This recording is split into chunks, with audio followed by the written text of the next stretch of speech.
70 degrees.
Playoff time in Carmi, White County, as the Bulldogs are at home in the first round of the IHSA football playoffs against the Athens Warriors, who traveled down about 3.5 hours for this first round matchup. Cole Carter and Chris Myers here at Harrington Jeffrey Sports Complex. Asher Penrod and Haley Winkleman are with us on the YouTube side. JC Tinsley back at the WRUL studio. Well, Chris, here we are. We're waiting all week for this game. Carmi 7-2, Athens 7-2, the 8-9 matchup in the South 2A bracket, and it's taking place here in Carmi. It's so nice to have playoff football back in Carmi. It is an absolute thing of beauty. Saturday afternoon, great crowd on hand. You got tailgating going on, concession stand hopping, people all around, sea of maroon and white. It is just a beautiful sight. Saturday afternoon playoff football in Southern Illinois, and it's great to have it back at home for the first time since, 2016. Yep. So 6 years it's been since we've had a home playoff game here. It's a great atmosphere. Yep. And like we talked about, postseason is a brand new season. The pregame show is in focus thanks to Taylor Eye Care, providing excellence in eye care on Falcon Avenue in Carmi. Visit TaylorEyeCare.com for more information. Well, Chris, obviously the last 2 weeks are two games the Bulldogs want to forget about: a 37-28 loss against Johnson City, then that 30-24 loss, that upset loss last week here at home against Flora. We weren't sure if we were even going to be home this week with that loss last week, but there's no question if the Bulldogs want to win this game, they've got to be a different team than what we saw last Friday. Yeah, we had talked earlier in the season about not backing your way into the playoffs. The Johnson City loss, understandable. Just a lot of things happened, some big plays both ways that just turned the game. And then last week, you could just feel the Bulldogs were just physically and emotionally drained from the week before, and I just don't think we're ready to play. Not to take anything away from the Flora Wolves, who came in here and just played out of their minds and got out of here with a victory and ended up advancing to the playoffs. But the good news is, when it's postseason, you're living to fight another day. Yep. And what this Carmi team has to do today, number one, mentally, they've got to put aside the last 2 weeks. Yep. They just got to get it out of their minds. That and might be the start new. toughest thing to do Exactly. in all reality. The mental fight is going to be the big thing. If momentum swings to Athens early on, let's say, is this team going to say, oh no, here we go again? Or are they going to be the team we saw the first 7.5 weeks, I'll call it, because we were in control of that Johnson City game for a while? Are we going to be that team that responds and just takes over? Or are we going to be the team we saw last Friday night, who just seemed to collapse in situations you don't expect them to? So that's number one, recovering mentally and getting their confidence back. Number two, and I had said this from just a pure football standpoint, we've got to play much better defense. Yep. We can't give up 3rd and 15s, 4th and 8s. We've got to get teams off the field on 3rd down, and we can't let them convert on 4th down.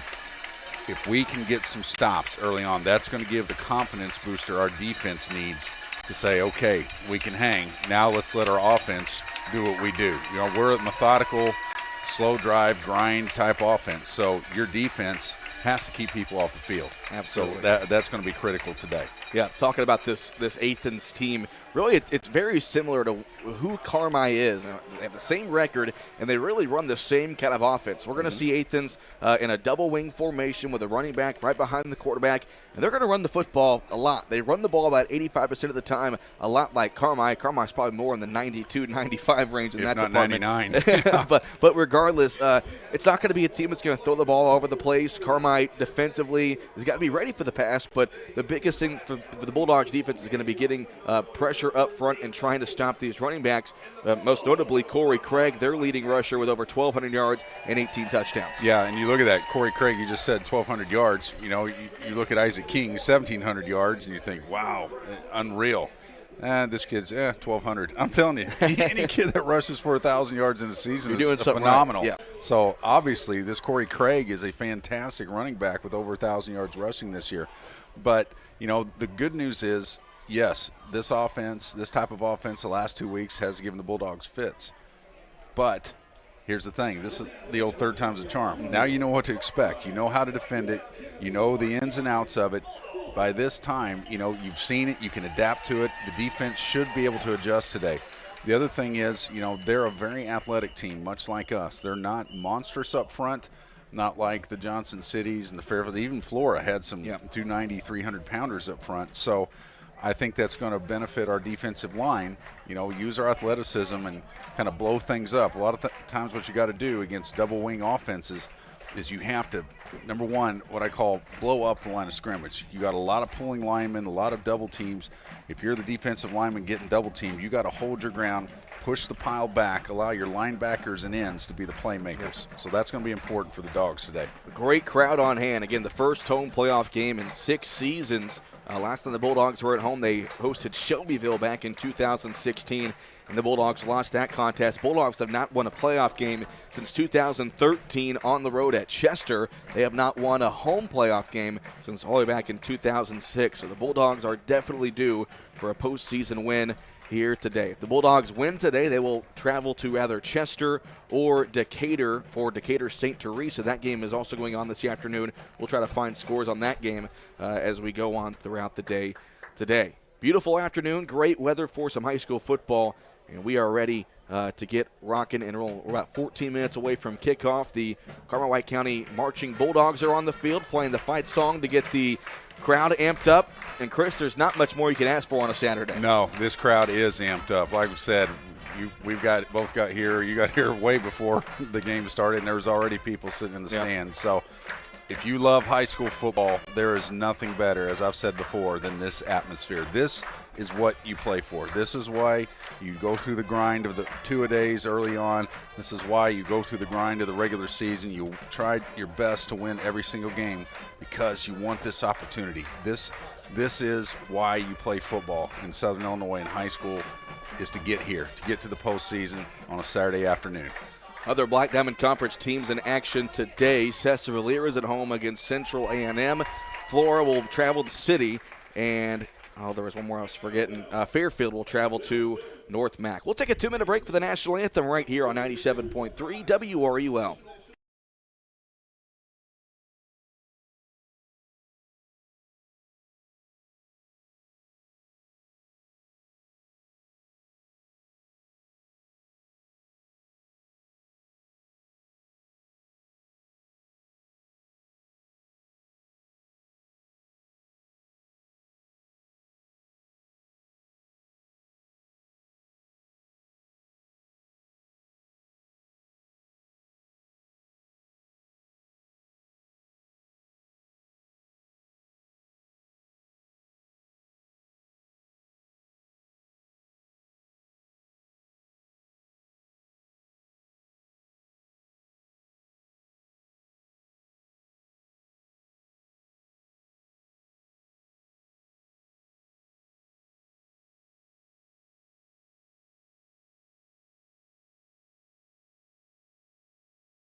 Back here at Harrington Jeffrey Sports Complex, Cole Carter and Chris Myers. The pregame show is in focus thanks to Taylor Eye Care, providing excellence in eye care on Falcon Avenue in Carmi. Visit TaylorEyeCare.com for more information. It's the 7-2 Bulldogs and the 7-2 Athens Warriors. And Chris, before the break, we talked about Athens, talked about Carmi, and what they've got to do offensively in order to win this game. I think there's no question. You can ask anybody in the stadium tonight.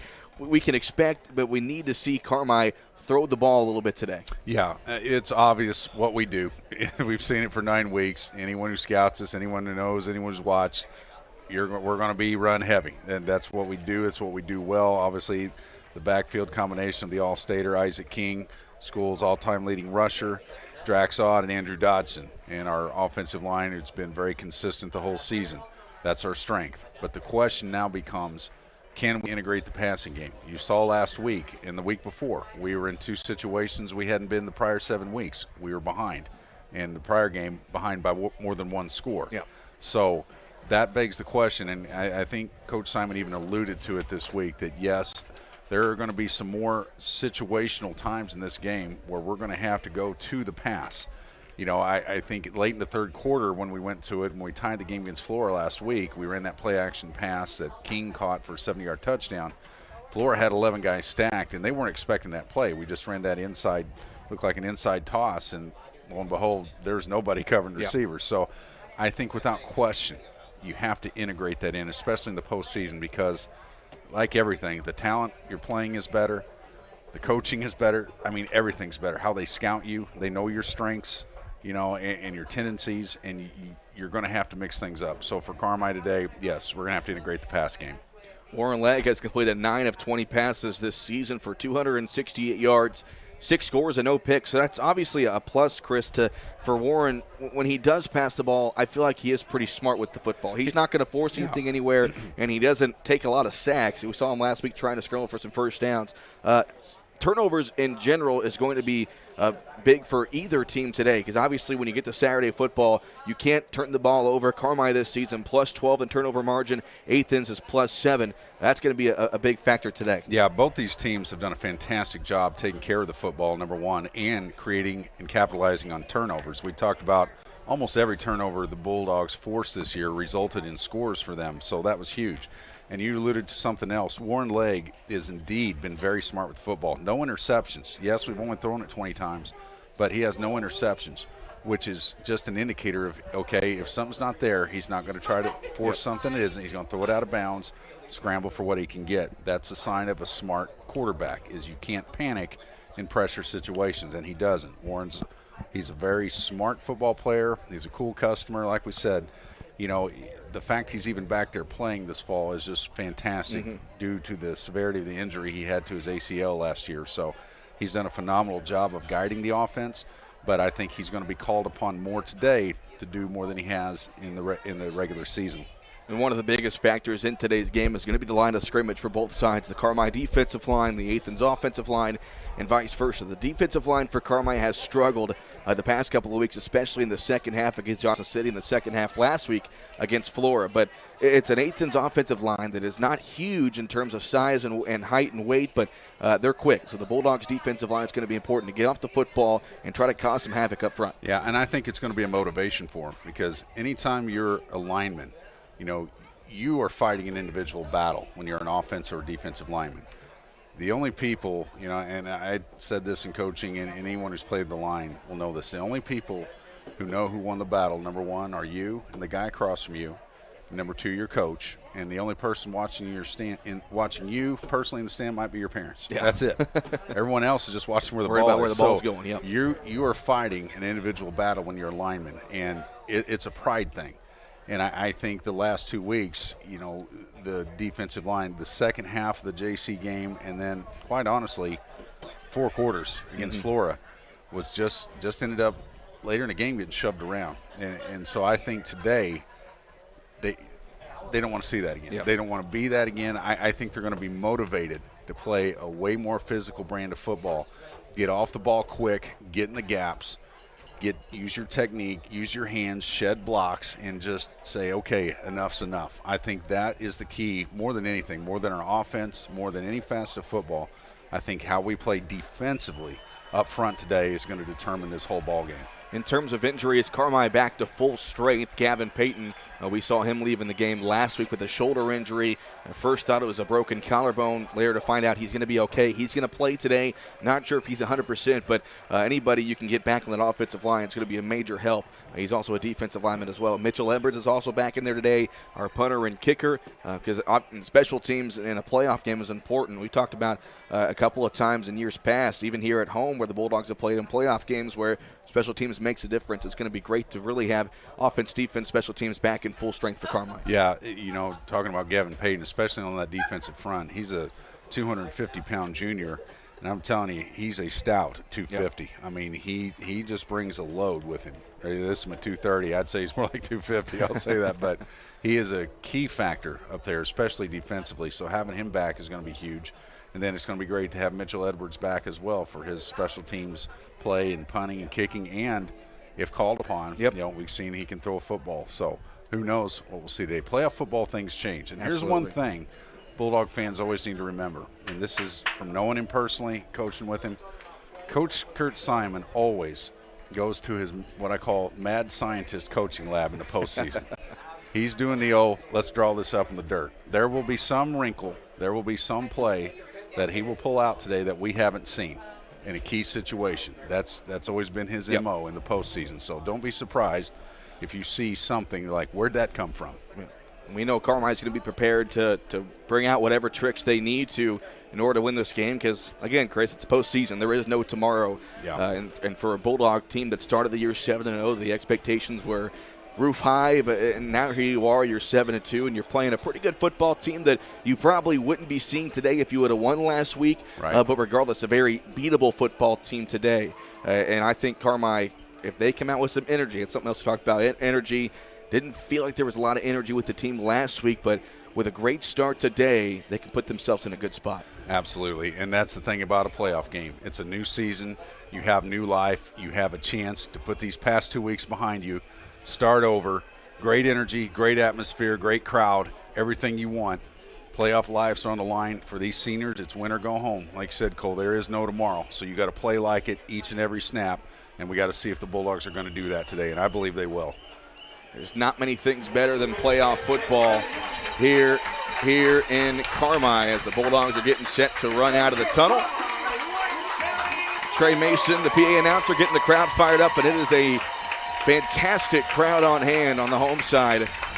Handful of fans made their way down here from Athens. We appreciate all the Athens fans tuning in from their homes. Made a 3.5-hour trek. Yeah, so that's not an easy drive. Hope you all got here safely. And wish you guys luck today as well. I expect this to be a great football game. So not sure coin toss-wise who won what, who will get what first, but they're going to introduce the Carmi starting defense to start this one out. And we will do so as well. Very same starting 11 we've had throughout the season. Your left tackle is 5'10 senior wearing number 70, Chase Pringle. At left guard, number 50, a 6-foot junior, Gavin Payton, of course, back from injury from last week. The center, number 51, Nelson Ryder, a 6'2 junior. Bryson Moore is a 6'2 senior at the right guard position. And Austin Owen rounds out the offensive line, a 5'11 junior, number 62. The tight ends, Nate Brown, he's a 6'1 senior wearing number 34. Tyler Gomat, number 12, a 6'2 senior. And then the wingback, Andrew Dotson, a 6-foot junior wearing number 11. Draxon Odd, the 5'9 senior at fullback wearing number 25. Isaac King, the running back, 5'9 senior wearing number 1. And Warren Legg is the quarterback, a 5'11 senior for the Carmi White County Bulldogs. Talk about Isaac King. Last week, broke a couple of records. He broke the all-time rushing yards record in CWCHS history. He also broke the all-time touchdowns record. He has scored more touchdowns than anybody else who has ever worn the maroon and white. And with one more touchdown today, he will break the single-season record in terms of touchdowns in a year for Carmi. And that's pretty much all the records he can get, Chris. Yeah, I don't know if there's anything else. I do know that he is, 248 yards away from the Black Diamond Conference single-season record, which what we thought he broke last year. Turns out he was 5 yards shy.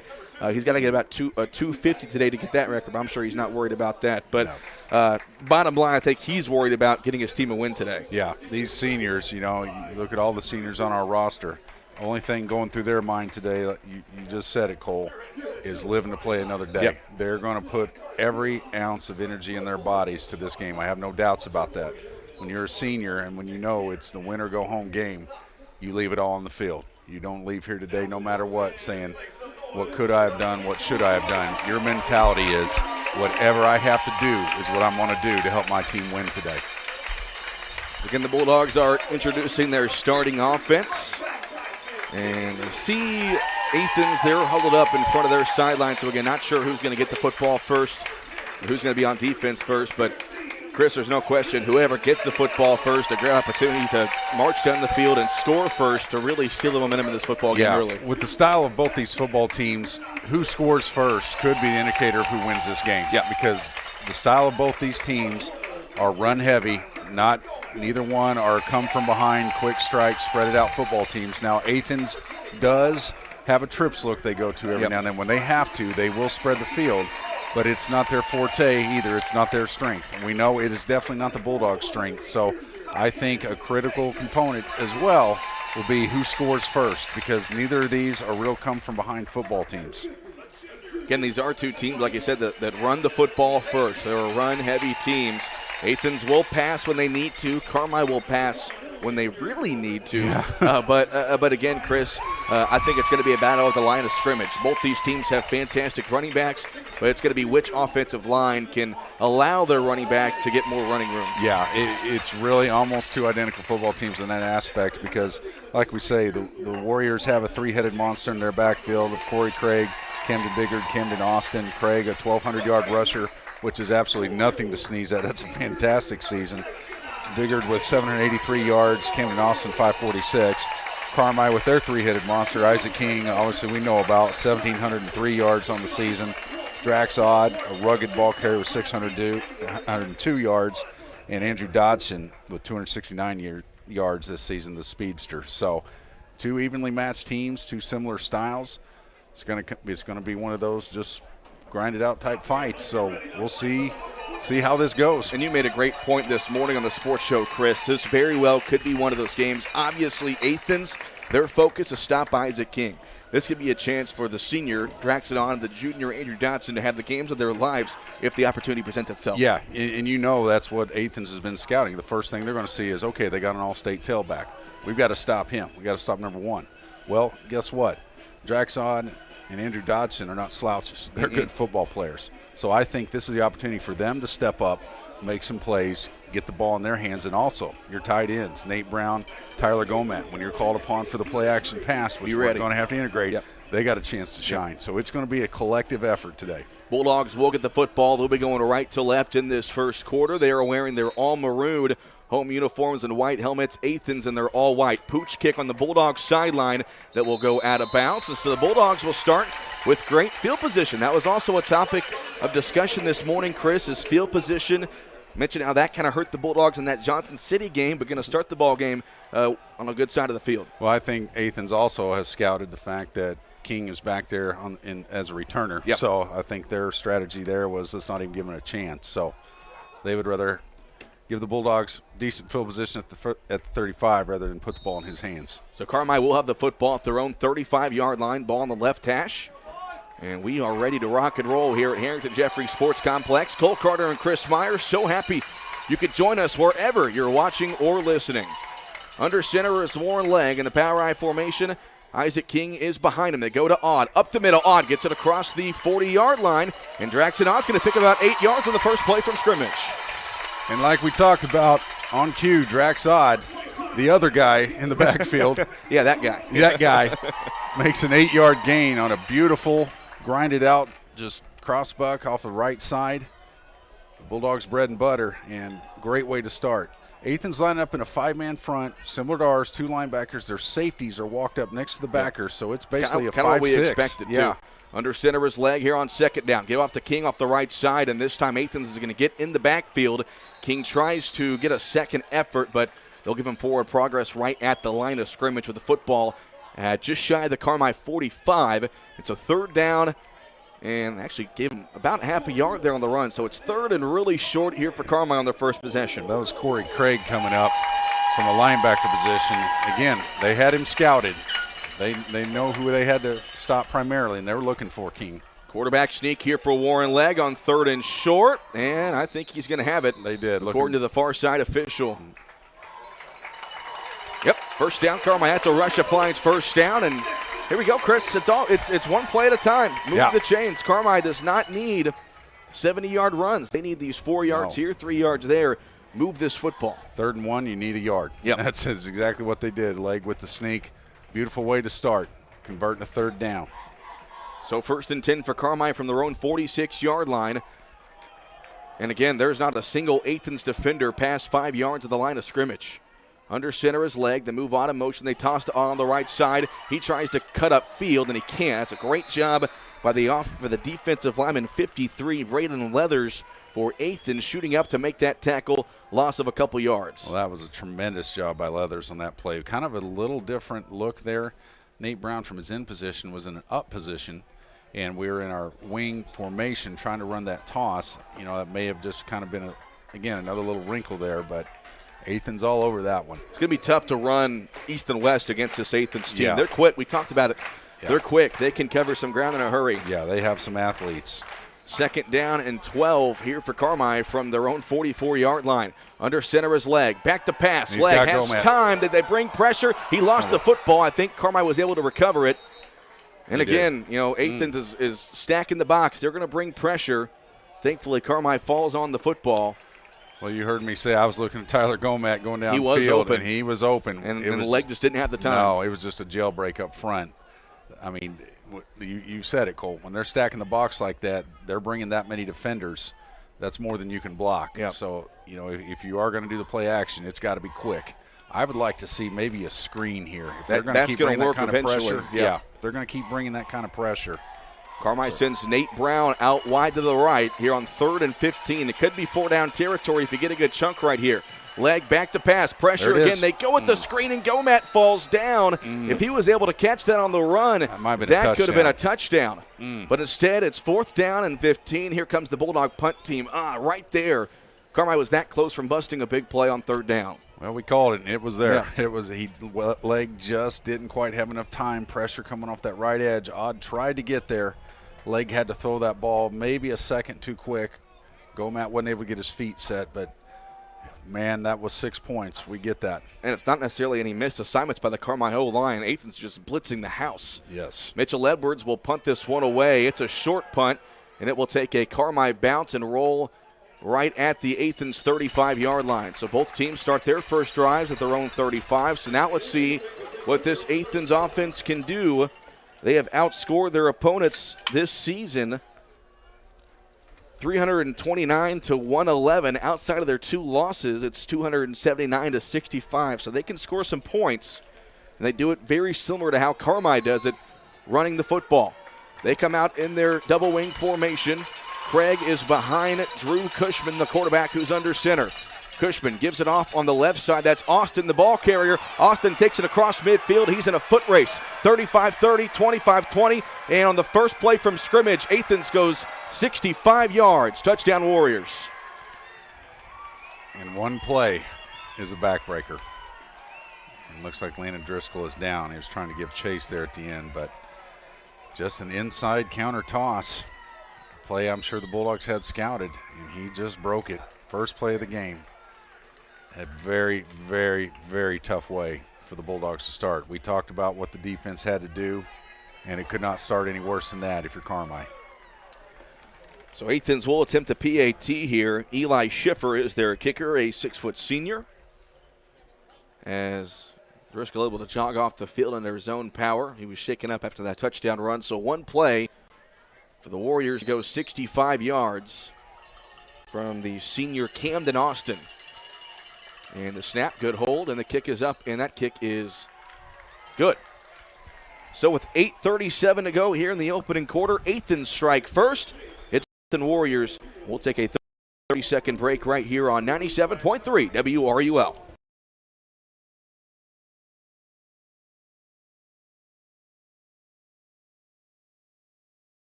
8:37 to go here in the first quarter. Athens finds the end zone first. It took them one play for Camden Austin to get the handoff and go 65 yards. After the Bulldogs were forced to punt after picking up a first down of their first drive, but a sack from Legg on second down of that possession resulted later on in a punt. So Carmi will try to answer, and again, not a spot you want to be in, but if you're Carmi, you got to find some way to at least get close to the end zone here, give your offense some momentum. And a pooch kick be fielded by Branton Stockton from the 21-yard line. Stockton run to the right side, now up the middle. Branton Stockton across the 35-yard line and taken down across the 40. So the senior, Branton Stockton, getting a chance to return a kick. And again, gives Carmi great field position, 1st and 10 for the Bulldogs. And that was a great play by Branton. That's the spark the Bulldogs needed here to start with some good field position. Great job by the senior. So Carmi started the last drive from their own 35, and even on that first possession, it's the negative plays that Carmi is going to have to eliminate in this contest. Well, it's just obvious. Athens has scouted us well. They're doing what pretty well every team is the last half of the season started to do. Literally put 11 guys to the line of scrimmage. An official's timeout. And Camden Biggard, the cornerback for Athens, is forced to go to the sideline. Not sure if his knee pad was not low enough. They were checking out his left knee, and maybe blood on the jersey. I don't know. It used to be blood on this. Some sort of uniform Yeah. policy rule. So 1st and 10 for Carmi. They have a wing back on the right side. That's Draxon on. Under center is Legg. They go to second man through left side. Nice run for Jackson across midfield. Keeping those feet turning into Athens territory to the 45-yard line. That's a Rush Appliance first down. Beautiful job on the counter. Just what the Bulldogs needed, a good 10-yard first down run. Counter executed perfectly to the left side. Left side blocks down. Right side pulls the guard. The tackle comes around. Good kick-out block by the fullback. Draxod answering the bell. We said someone's going to have to step up besides King today. 1st and 10 for Carmi from the Athens 44. Counter again off the right side. King looking for running room. Not much there, but still able to get about 4 yards up to the Athens 41-yard line. About a 4-yard pickup, maybe 3. Second down coming up. Well, that's our power G toss to the right side. You can see Athens, just how many corners, backers are just blitzing through there. Isaac made a good cut against the grain. So a little bit of personnel change here for Carmi. Landon Driscoll in the ball game. Cade Allen comes in the ball game. So normally this is when Carmi will mix things up in terms of formation. Yeah, they're going to send Driscoll out wide and then Allen out wide here near side. 7.5 to go in the first quarter, 7-0 Athens. Under center is Legg. They hand it off up the middle to King. He puts a shoulder down and barrels his way inside the Athens 40 to the 37-yard line. It'll bring up 3rd down and about 4 here for Carmi. That's just that dive against the grain. Part of why they split them out is just to give a different look. Yeah, maybe just keep them honest. Get those corners out of the box and spread the field a little bit. So probably 4-down territory here for Carmi. I mean, you got to finish this drive. You had a great kickoff return to set you up. Already find yourself down 7 points. Got to show your team that you can compete in this ball game, and they can. Because you got to lay it all today. It's win or go home. 3rd and 5. Under center is Legg. And they get the Warriors to jump off sides. Well, that's one advantage when you play someone that you don't play. They don't see that. The bag of tricks, like I talked about. That's our classic bag of tricks. The old double count, linemen go down. That will be enough for a first down, a Rush Appliance first down of that, up to the Athens 34-yard line. 6:40 to go in this first quarter, 7-0 Warriors. Bulldogs, though, trying to answer on their second possession. They moved the ball well. Had to punt last possession after a sack. And 1st and 10 here. Under center is Legg. He's back to pass. He's got time. Legg looks, throws one down the field. King is there. He's got it. Touchdown, Carmi, White County. Beautiful, beautiful execution on the play action. The difference that time, he had time. The offensive line gave him plenty of time. Draxod picked up the corner coming off the edge. Yes, great job by Draxon. And we said it. The Bulldogs were going to have to mix things up. They've done it and got a touchdown to answer. And how about that throw by Warren Legg? Beautiful. His patience. Stood there, waited for King to come open. That was the same play we scored on last week against Flora. The 34 pass, tailback just sneaking behind the backers. When you're blitzing that many people, it's going to be open. Beautiful execution by the Bulldog offense. Carmi will go for two to try to take the lead. Crowd comes to their feet. Under center his leg. The give is to King. He is going to get in there. Carmi has the lead. The bell has been answered. The last 2 weeks, this Carmi team may not have answered. Today they did. Playoff football, things change. We'll take a 30-second break right here on 97.3 WRUL.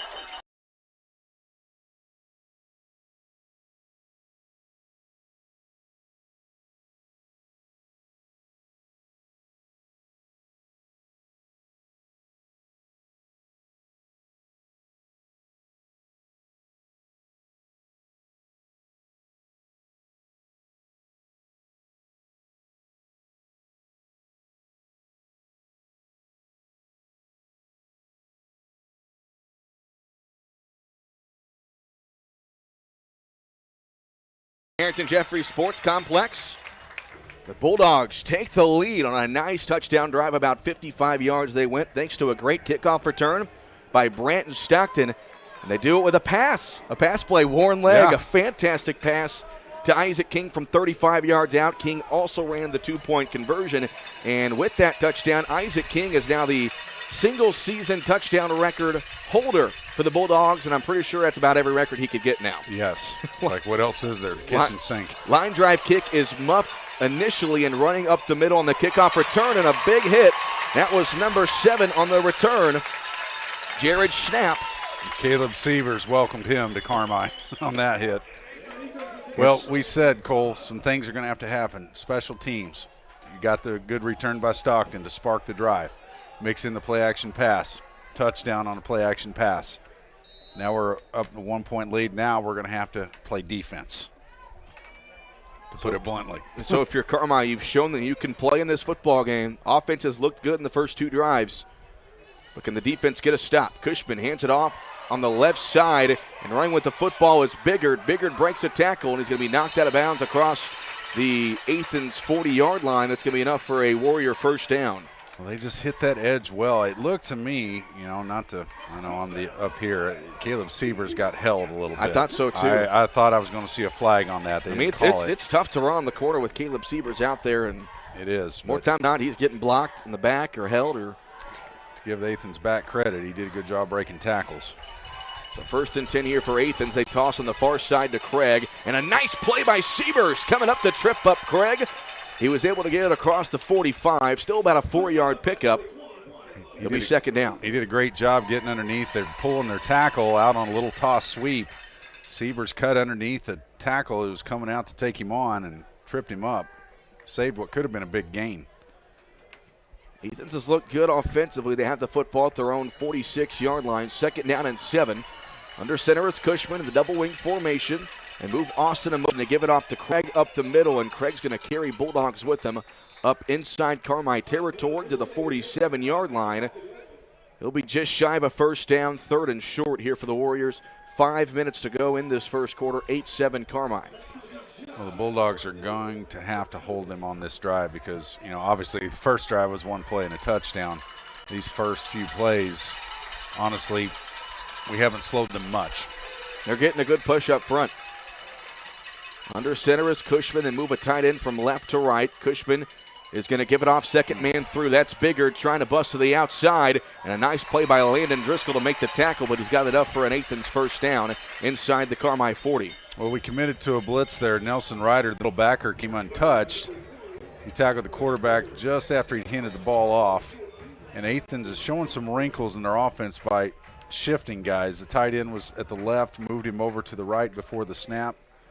So they're definitely going to keep this Bulldog defense on their toes, and they have so far every play this game. So 1st and 10 from the Carmi 38-yard line. Cushman gives it off to Craig up the middle, and that time Carmi a much better job at stopping the fullback run. Cushman got about 2 up to the Carmi 35-yard line. Isaac King and Draxonod, the first 2 there. 2nd down, about 7 coming up here for the Warriors. Nice job of just gang tackle swarm defense there by the Bulldogs. Little handoff to the fullback kind of against the motion. Motion going to the left, fullback to the right. Defense did a good job there. Under 4 minutes to go in this first quarter. Now Athens is going to send wide receivers out for the first time today. And under center is Cushman. They give it off up the middle to Biggert, and he was able to get it inside the 35 to about the 32. Brings up third down. I believe this is the first third down and medium that Athens has had. They just had a third and short, but now 3rd and 5. Probably 4-down territory, but a big play here for Carmi. It is. And we are committed to blitzing. We are A-gap and B-gap blitzing our linebackers. That time, we just picked the wrong one. When you blitz, you gamble. But our defense still did a good job. If we blitz the other gap, that might have been a 5-yard loss. 3:15 to go in the first quarter. 3rd down and 5 for Athens. Under center is Cushman. He'll toss it left side to Biggert. He tries to cut inside, able to break a couple of tackles, and got it back to the 30. He's short of a first down. Carmi shot through. Bryson Moore made Biggert switch directions, and it's 4th and about 4 here for the Warriors. Bryson Moore may not have got the tackle, but he forced that play to be short. Absolutely. His pressure, his getting in the backfield stymied that play, forced Biggert to cut that when he didn't want to. So this is going to be a monster confidence builder for this Bulldog defense if we can get a stop here. Got to watch the football on 4th and 4. Under center is Cushman. He takes the snap. They give it off to Craig. No, it's the second man through. It's Austin. I'm not sure if he got there. We'll see the spot. I think he did. I thought they went with the fullback give to Craig. He's got enough for the first down. Austin took it up to the 26-yard line, and that will move the chains for Athens. Good play call. Yeah. It was just a classic out of that double wing look. You know, you fake the fullback, and then the second man through, the wing back, it's almost a version of our counter. And they ran it to perfection. I mean, I like you, Cole, I think we all thought the fullback had the ball. Yeah. So now 1st and 10 for Athens with the 2-minute mark here in the first quarter. Ball at the Carmi 17-yard line. Under center or 27-yard line. Cushman back to pass for the first time. Isaac King right in his grill. Cushman trying to roll out to his right. Throws on the sideline. It's going to be caught by the tight end Laird, and he turns up field and is taken down inside the 20. Man, Isaac King had Cushman dead to rights. Give Cushman credit for extending the play and getting a completion. Well, before that, he got held, too. Not to play fan, but, I mean, the right tackle had a hold of King's jersey, and it wasn't called, but that's partially why Isaac didn't get there a second sooner. But, you know, good job getting pressure regardless. 90 seconds left to go in the first quarter. 2nd down and 2 for Athens from the Carmi 19-yard line. Bulldogs to 7. Under center is Cushman. That's in a wide receiver to the near side. That's going to be Tank Hill. And Cushman back to pass yet again. He's got a man open in the flat. Throws down the field, and that ball is caught. Touchdown, Athens. That was Biggert who snuck behind the defense. I thought for a second Driscoll was going to have a chance to pick it off, but that was a great throw on the run by Cushman, and the Warriors reclaimed the lead. It's now 13-8. He had a lot of time. Little play-action rollout to the left. Had a man open in the flats, but he found the home run ball just over Driscoll and Gomet. And that's all on Drew Cushman. That was a fantastic pass. Off his back foot. Fitted over the 2 defenders. And so the Warriors will attempt an extra point, but the Bulldogs jumped off sides. That's not what you want to see. See if they'll go for 2 here. They might. They'll put the football at the 1. They're going to go for 2. Yep, they're changing personnel. So the offense will run back onto the field to try to extend this lead to possibly 7. 13-8 the score, 1:06 to go in the first quarter. And the Athens Warriors will attempt a 2-point play here after the Bulldogs jumped offside. Well, there's no question, Chris, it's going to be a shootout. Yeah. And the Carmi defense definitely looked better on that possession, getting them to a couple third downs. But the question is, can the offense keep up? Yeah, and they're going to have to, quite frankly. Cushman under center for the 2-point play. They move one tight end from the left side to the right. Cushman will give it off the second man through. That's Biggert, and the offside penalty helps Carmi because they don't get the 2-point play. So it goes from a 14-8 game to a 13-8 game with 66 seconds left to play in the first quarter. We'll take a 30-second break right here on 97.3 WRUL.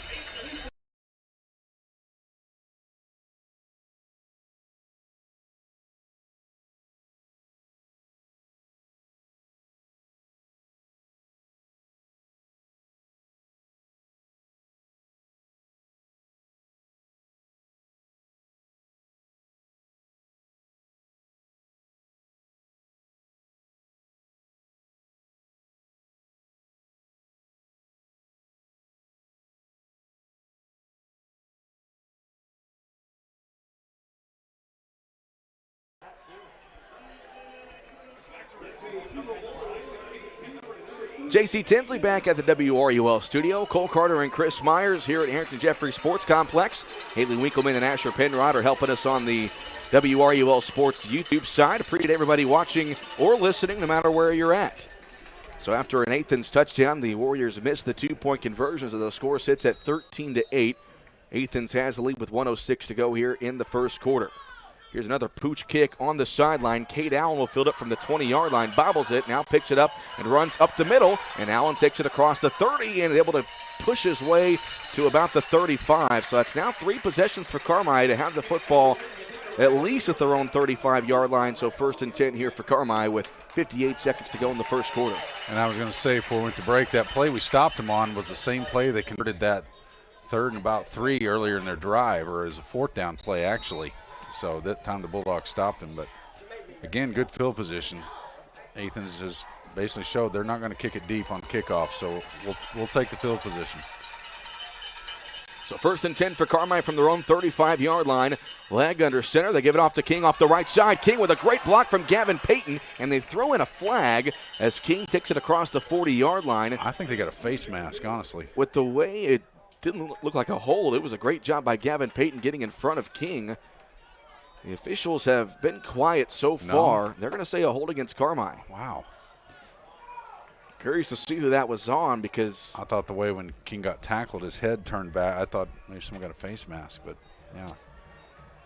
So it erases about a 6-yard pickup. It'll be a 10-yard penalty from that spot. And, man, it puts the football all the way back at the Carmi 26-yard line. So those penalties, they'll hurt you. Yeah.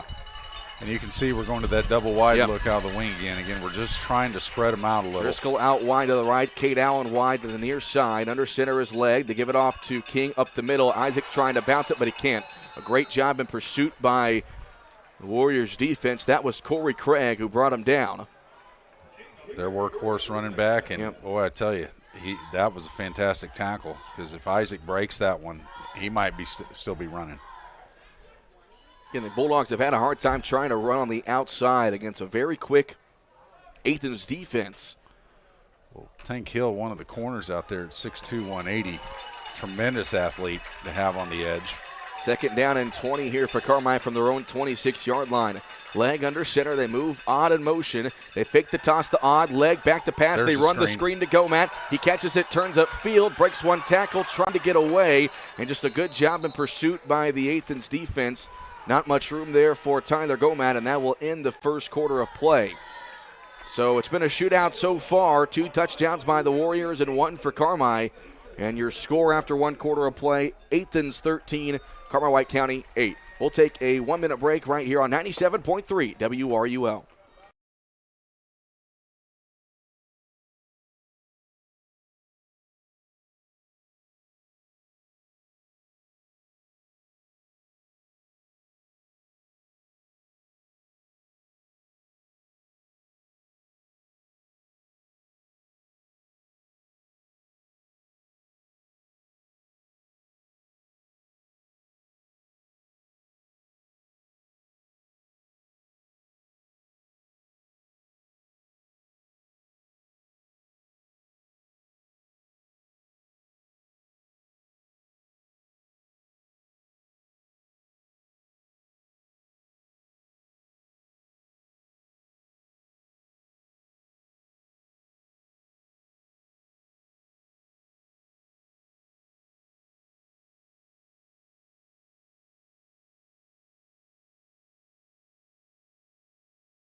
Quarter of play, and Athens has reclaimed the lead.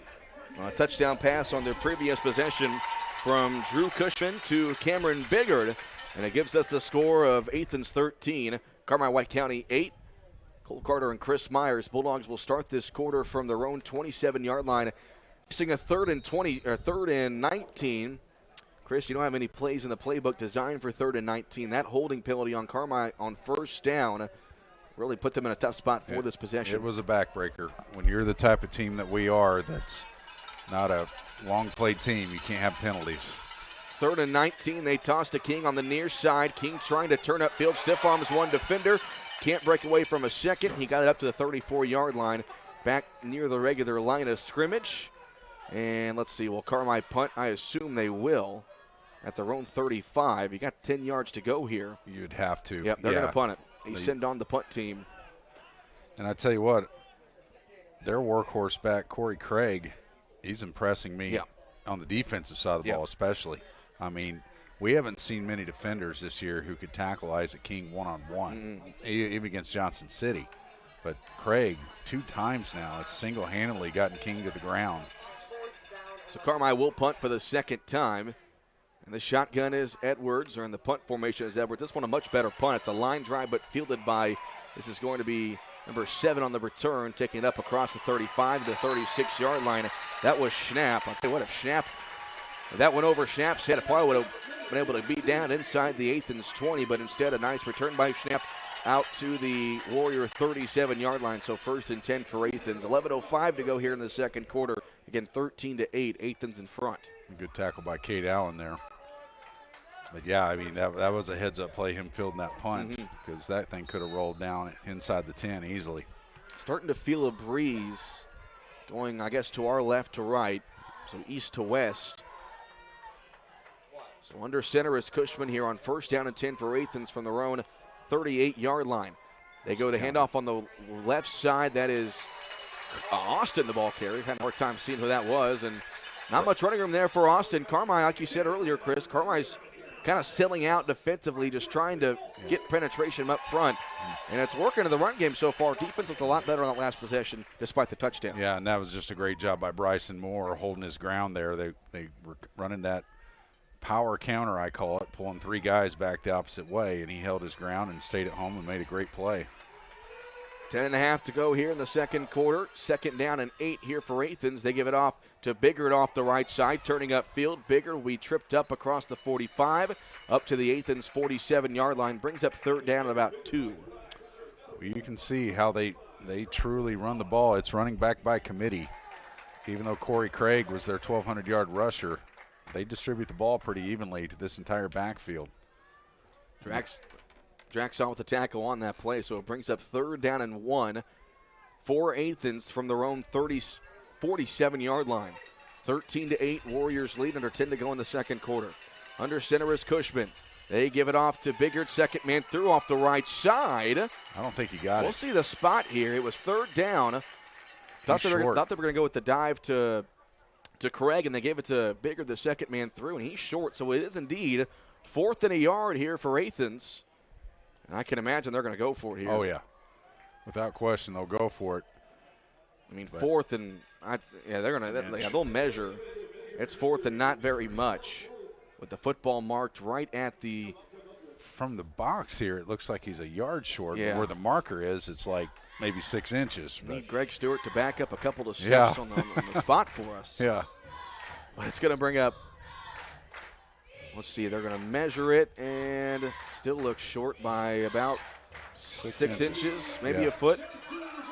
Yeah. So here we go. If you're Athens here, they're going to measure again from towards the middle of the field, but he's still short. I can tell you that right now. Yeah. Yeah. Now they send the chain gang back to the sideline. So here you are, Chris. You got 4th and less than a yard. If you're Athens, the fullback dive has worked, but if you're Carmi, you don't want to sell out in case they try to get a big play. And we'll see what Athens goes to here on 4th and short from their own 47-yard line. Under center is Cushman. He takes a snap, quarterback sneak. Cushman's going to have the 1st down up to midfield, and the old reliable QB sneak works there for the Warriors, 1st down. Yeah, you keep it simple when you got 6 inches or less to go, and they did. And you really just need Carmi to get a stop here against an Athens team that has not turned the ball over very much. They only turned it over 4 times in the whole season? Yeah. But if your Carmi really could go for a takeaway here. Just needs some kind of spark here. Defense has played bend but don't break so far. But 1st and 10 from midfield. They give it off to Craig up the gut. Craig with a big chunk play here. Got about 9 up to the Carmi 40. Drax on the tackle again. It'll be 2nd and 1 here for the Warriors with 8:45 to go in the second quarter. 13-8 Athens. You just this early in the game, number one, you don't want to fall behind 2 scores. And the other X factor is Athens starts the second half with the football. Yes, so if that the is Bulldogs were to go down 2 scores here, it could be a very, very steep hill to climb, as they say. But we've seen the offense has been able to drive against this Athens defense. It's just a matter of, can the Carmi defense get a stop at some point? Yeah, I don't think we had a stop since second half of the Florida game. Under center is Cushman. They give it off to Craig up the gut, and the fullback give, and Craig will take it up to the 35. That'll be enough for a Warrior first down. Yeah, there's no question that Athens' go-to man on both sides of the football is Corey Craig. He's been impressive. He's rushed for over 1,200 yards this season, and he's been pretty interesting to watch today so far. Yeah, like I said, we've seen on paper what he can do on offense, but defensively he's really impressed me. Carmi, go ahead, Chris. Oh, I was just say he's all over the field. So Carmi will burn their first time out of the first half with 7:55 to go here in the second quarter. Again, the score Athens 13, Carmi 8. Do want to take a quick second and say congratulations to Carmi senior Tanner Spence.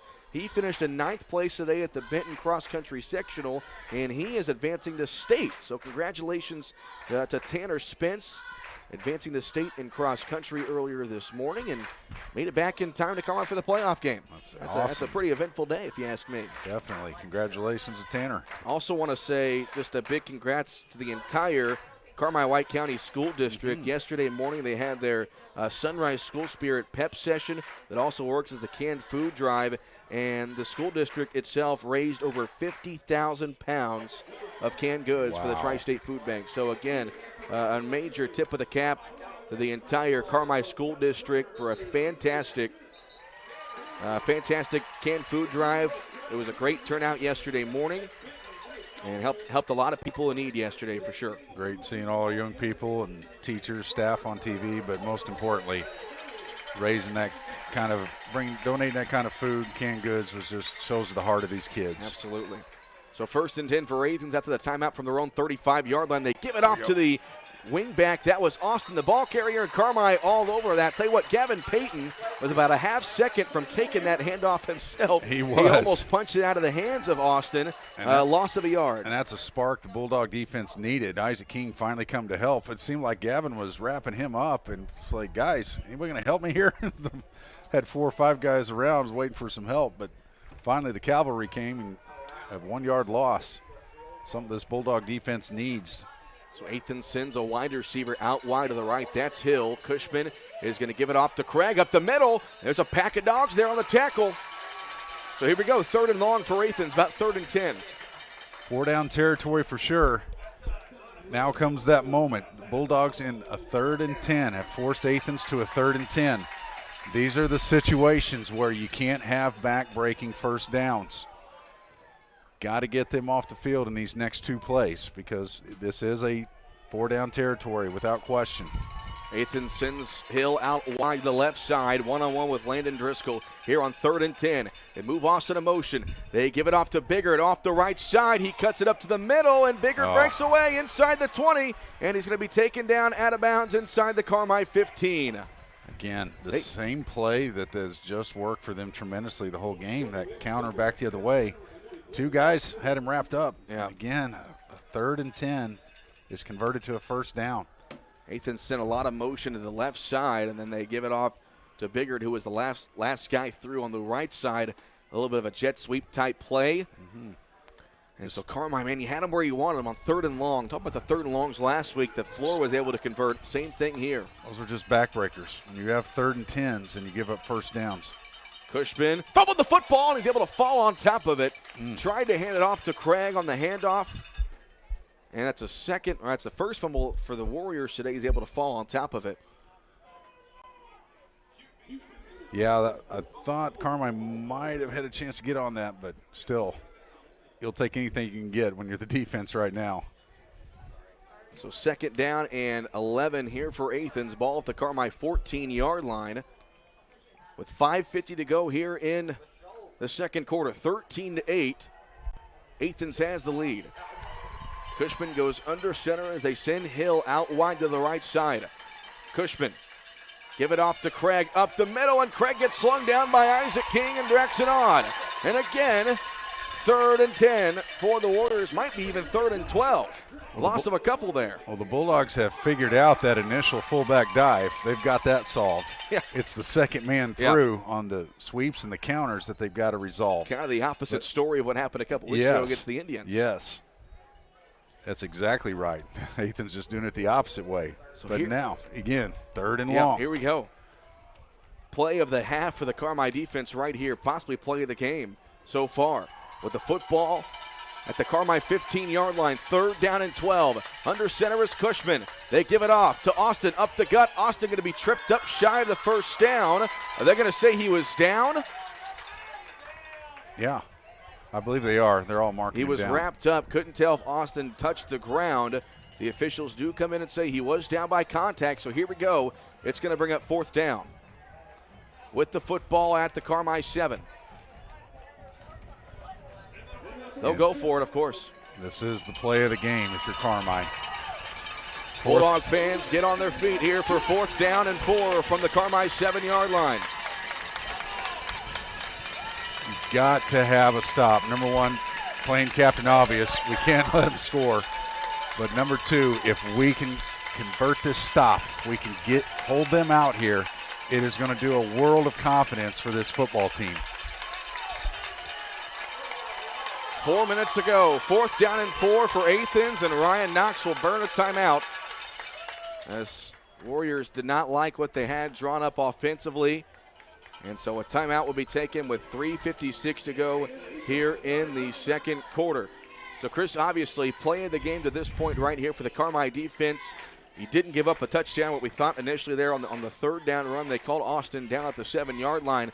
But here you go. You've got to get a stop on this play, get the defense off the field. Yeah, number one, I mean, stating the obvious, falling behind 2 scores of this team is not going to bode well for us, quite frankly, because they are going to get the ball start second half. Yep. But number 2, for our team's psyche, for our confidence, for our mentality, we've got to get this, because I don't think, and I said since the second half, I don't think we've gotten a 3-and-out since the first half of the game last week. I don't think we got a 3-and-out against second half. I don't think we got to stop the entire second half last week. We didn't, and we haven't done it today either. So for this defense, just their mentality to get this stop is critical. But obviously, you cannot fall behind 2 scores of this team, because they got us off the field in a 3-and-out our last drive. So this is the game.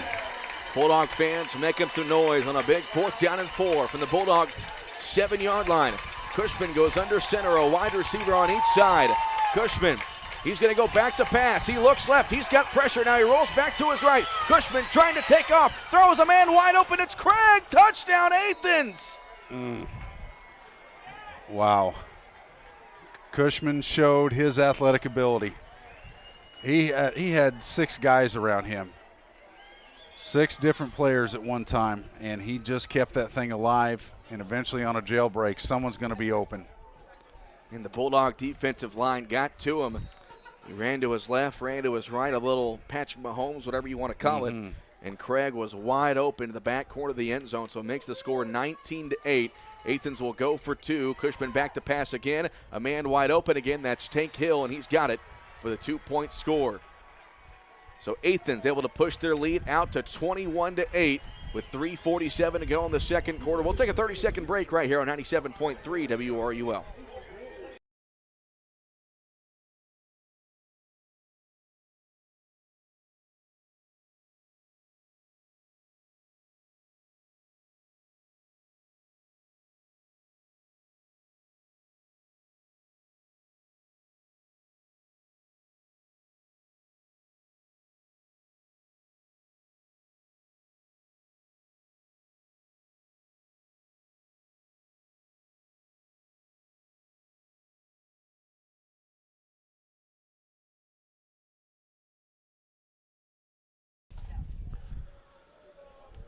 .347 to go in the second quarter. Athens finds the end zone for the 3rd time on their 3rd possession.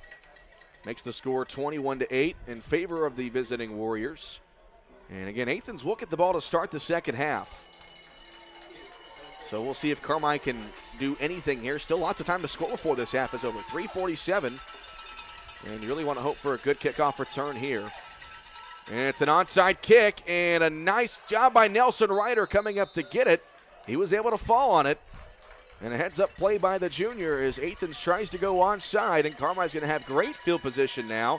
Now you can definitely try to score with the football at your own 47. Yeah, very heads-up play by Nelson Ryder.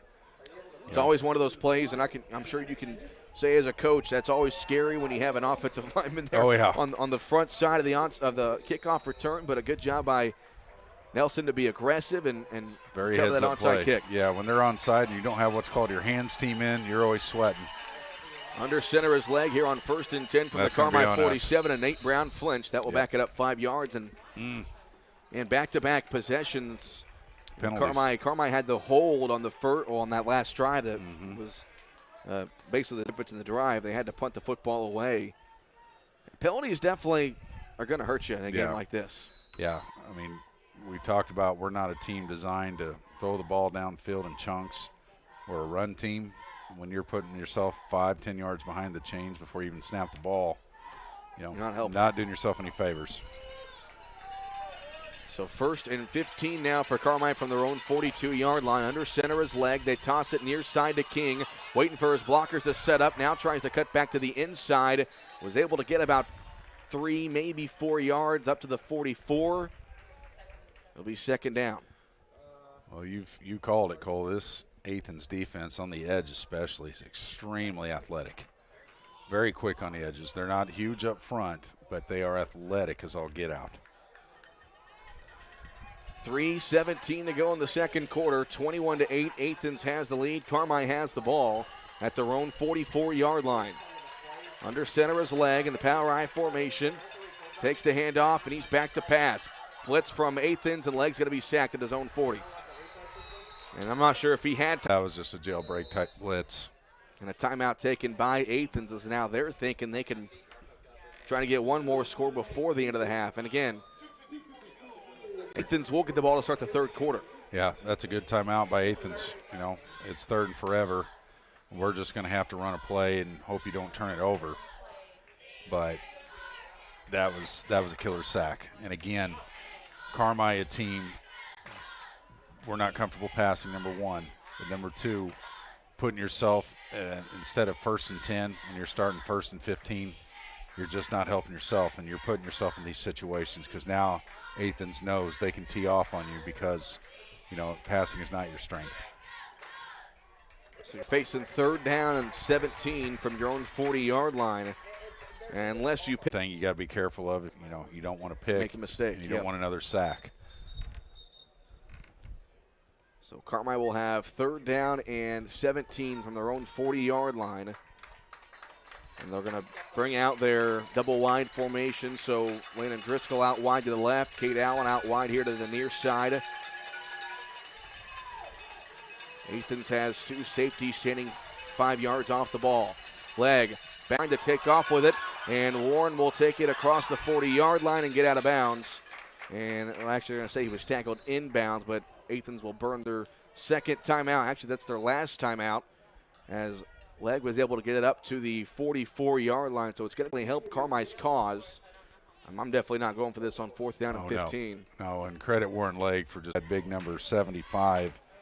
Josh Harris in his face before he could even look up.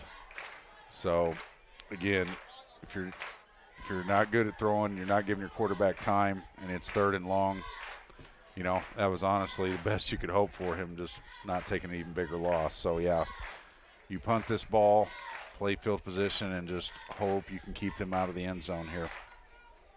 So 21-8 your score, 2:48 to play here in the second quarter. Carmi is facing a 4th down, 3rd and final timeout of the half. So in that, Chris, you can imagine that Athens will see shotgun formation here. They're going to get in a 2-minute drill and try to get one more score before the end of the half. Yeah, absolutely. We've talked about it, that they can spread the ball. You've seen it. We've seen it so far this game. So to run their 2-minute offense here, no huddle, shotgun, and try to get this thing down the field.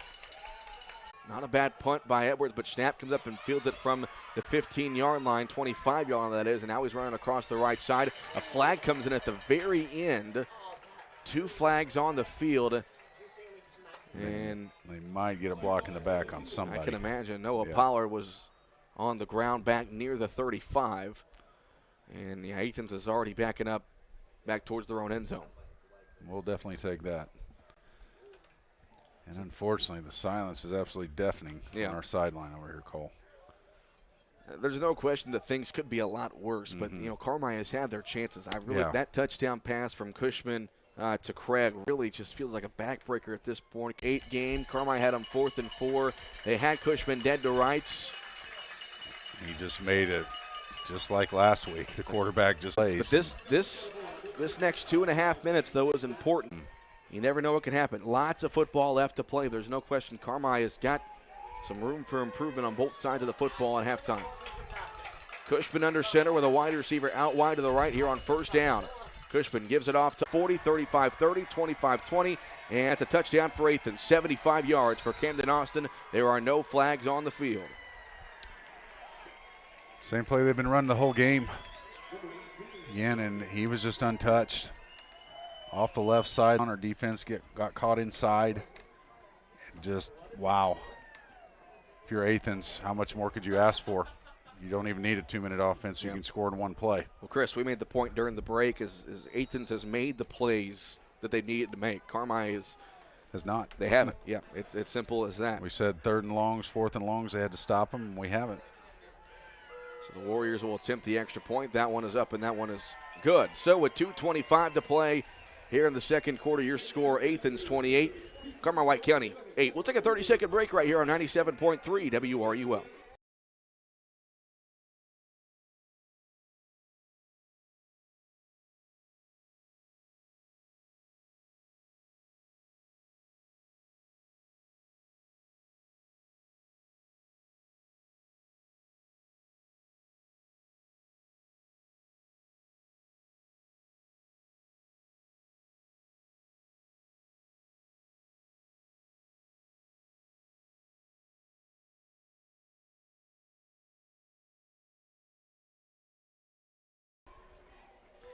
.226 to play here in the second quarter.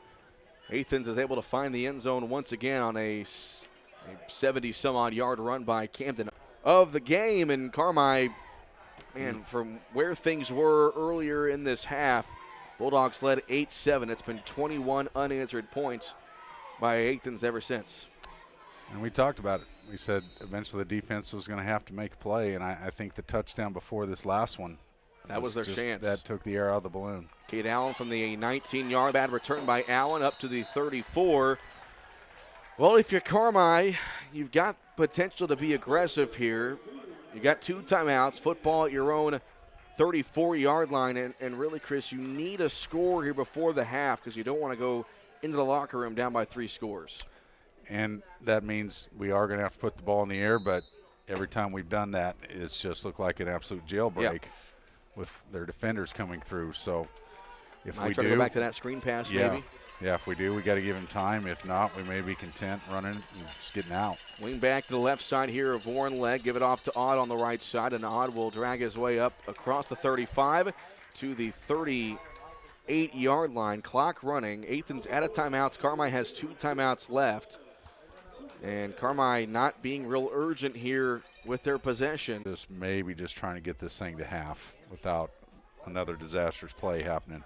Under 2 minutes to go in the second quarter, 28-8. Athens with the lead. Carmi with the ball at their own 37-yard line. Under center is Legg. Gives it off up the middle. That's Dotson, I believe, for his first carry. And Dotson will take it across the 40 to the 43, maybe 42-yard line. It'll be 3rd down and about 4 for Carmi. 90 seconds left to go in the second quarter. And you have seen, both times Odd and Dodson have had the ball. They've done some positive things with it, made some nice runs, put us in a manageable 3rd and 3. So with the minute 16, minute 15 now, be content to get this to halftime. Just try to stop the bleeding a little. 1 minute to go in this second quarter. Play clock is down to 14 for Carmi. They're still in the huddle. They might just run this clock down and clock down to 8. They get to the line of scrimmage. Under center is Legg. Warren will take the snap. They give it off to King off the right side, and Isaac will turn his feet across the 45, and he'll be taken down at the 47. That will stop the clock, but I'm not sure Carmi wants to do anything else with this possession. So Rush applies first out to the 47. Yeah, and that's a good job just hanging on to the ball by Isaac because that handoff wasn't clean. There looked like little juggling on that handoff, so good thing he just hung on to that and got the first. You know, if we had 5 minutes right now, you know, this is good looking offense here, but we'll just be content to snap this one and get to third quarter. Under center is Leg. They give it off to Odd, left side. Odd gets it across midfield, and Odd will take it all. Well, now with 15 seconds, and Kurt Simon, think he wants to run this clock down and maybe get one more snap. Yeah. I see Cade Allen, Lyndon Driscoll hanging around Kurt Simon. Yeah, we did have 2 timeouts. We might see Mitchell Edwards here, Chris. Yeah, looks like we're going to. He's got the strongest arm, 7.3 seconds on the clock, so Carmi might attempt some kind of Hail Mary or hook and ladder type play here to end the half. But I think we're going to see Mitchell Edwards. He's out there in the huddle. And he does have the arm strength to do it. The big thing is, can we give him time? Yeah. I mean, and I can imagine Athens will probably send some guys back towards the goal line. Yeah, they're going to play smart defense. I think they'll you just said it, Cole. They're going to put guys down inside the 10, not give up the home run here. But with 7 seconds, you know, I don't think you've got quite enough time for a quick out on the sidelines to move it up a little. But you also have a timeout, so if you want to go with a slant here, you'd have time to complete a slant and get a timeout called. There's no question about that, but I think Carmi, their thought process here is this be the final play of the half, and you chuck one to the end zone. So we will see our first pass attempt from Mitchell Edwards. I can imagine he's out there with the football marked at the Athens 44-yard line. Athens only sends 2 safeties back to their own 30, and Carmi will send 4 receivers out wide to the right and 1 to the left. So empty backfield. Definitely haven't seen this season. Edwards in the shotgun. He's got some time, but he rolls out to his right. Edwards is now rolling back. They're going to call a block in the back here. It's going to be the final play of the half as Edwards throws one. It's going to be caught by Driscoll, but it won't matter. Driscoll couldn't hang on, and that is how the half will end. Now a flag comes in late, too. I don't know if they're going to call a personal foul. These might be offsetting, and that would give Carmi 1 untimed down, would it not? Yeah, it definitely would. Driscoll is down. Driscoll went fly catch, and that's the second time Driscoll's had to be attended to in this first half. Bryson Moore looking a little shaken up there too. I think he's going to tough it out. But yeah, they got us for a block in the back or a hold, and they've got them for a personal foul of some sort, blindside hit, something. So they're discussing what they're going to do here. But you're right, Cole. More than likely, it's just going to offset, give us an untimed down. Well, you give credit to Mitchell Edwards for making something out of nothing on that play. He did, and you saw his arm strength there, able to roll out and he hit Driscoll on a dime. Right to Driscoll. I mean, hit him on a dime. So the officials they're calling a face mask against Athens, so they will offset. And 1 untimed down. Should be 1 untimed second down. I think the officials are explaining that to Kurt Simon, and so, 1 untimed down. So, what will Carmi want to go to? They're going to send Warren Legg back out there. Disaster happened here. I think this might be what we're going to see. Yeah, I think that is what you're going to see here. So, final play of the first half. Legg is under center, and they're waiting for the play clock to get reset. Legg will take a knee. That's the end of the half. So your halftime score, Athens 28, Carmi White County 8. We'll take a 3-minute break and have the Jordan Funeral Group halftime show when we come back right here on 97.3 WRUL.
Halftime here in Carmi with the score Athens 28, Carmi White County 8. It was 2 quarters full of missed opportunities for the Bulldogs, especially on the defensive side of the football. And it really has put us where we are in this game right now. The halftime show is brought to you by Jordan Funeral Group, remembering lives well lived and honoring the tradition of Bulldog Athletics. Visit jordanfuneralgroup.com for more information. Well, Chris, like I said, missed opportunities for Carmi, most notably with a 13-8 score. Athens faced a 4th and 4 from the Carmi 7.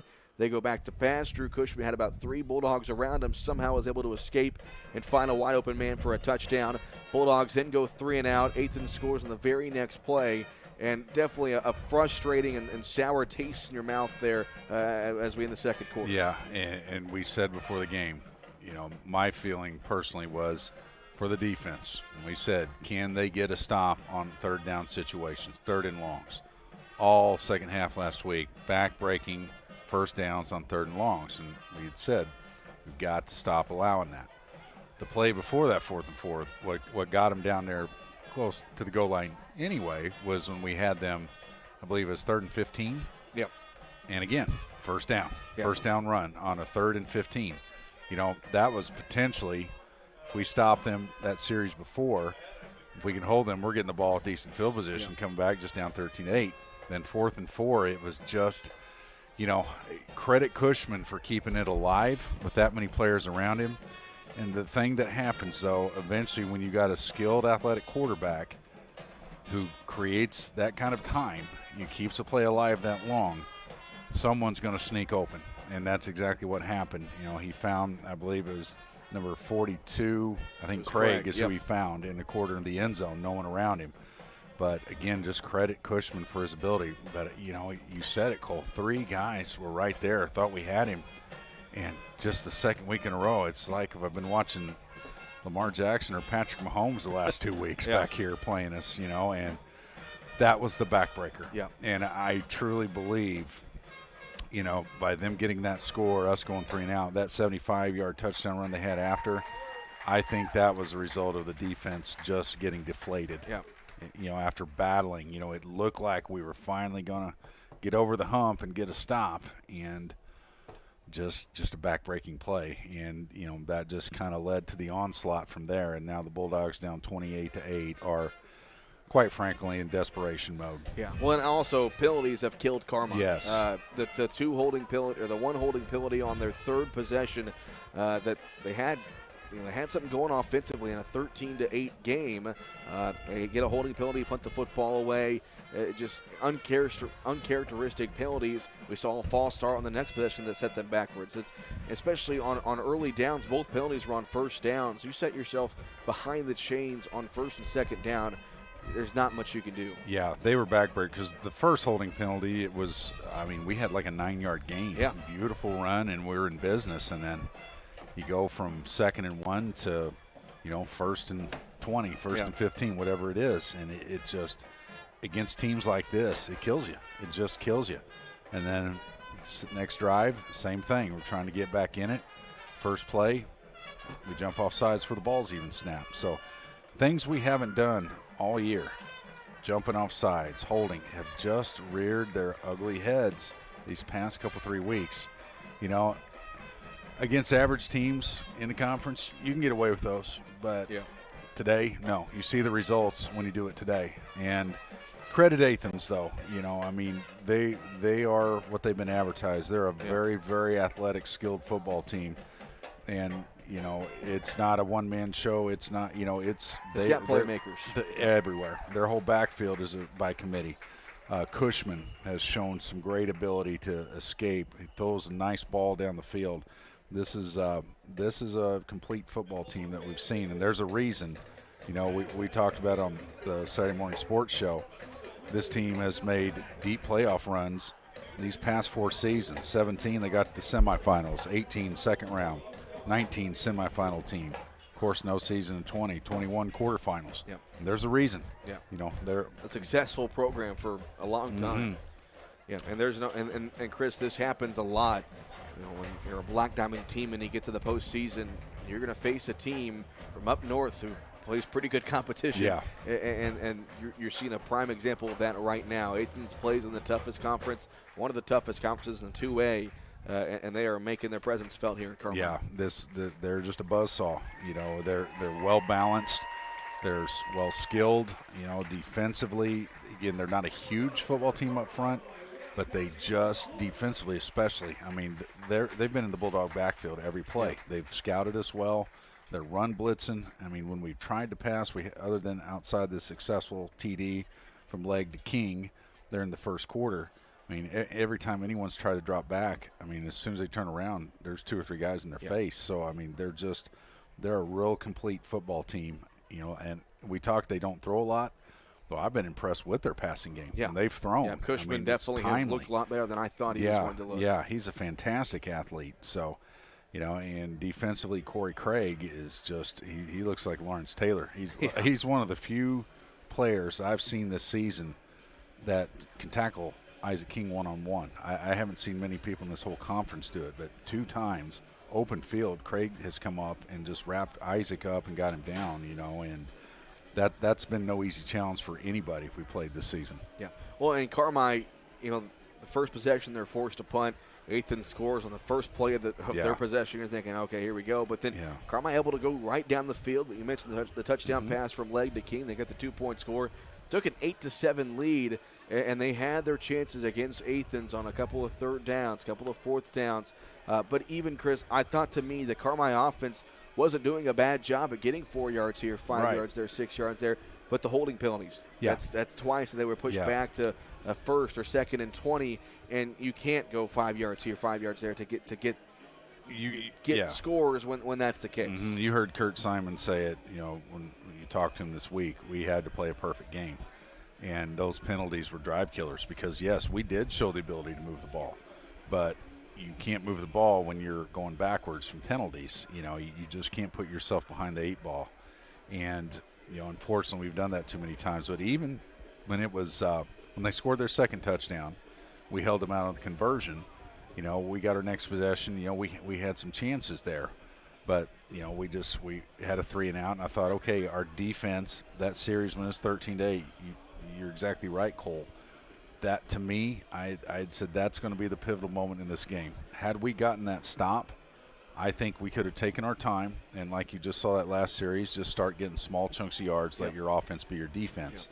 But, you know, again, allowing credit yourself Cushman. to get down by 3 scores, you're in a hole now. No, and again, Athens gets the ball, you know, to start. If they take this thing and march it down, it's going to be tough. It's going to be tough, just to say the Chris, we knew Carmi had to come in here and throw the ball a little bit, and they tried. Honestly, they have tried. You got to tip your cap to the coaches kind of understanding what was going to be the situation. But Athens, they're just kind of not having any fear in terms of they blitz the house. They've manned up downfield, and they're blitzing 7 to 8 guys, and Carmi only got 5 guys to block. You can't do anything against that. No, and again, I think the biggest part for that is the solid man-to-man coverage that they have on the edge. You know, we put that one play 4 to one side, 1 to the other.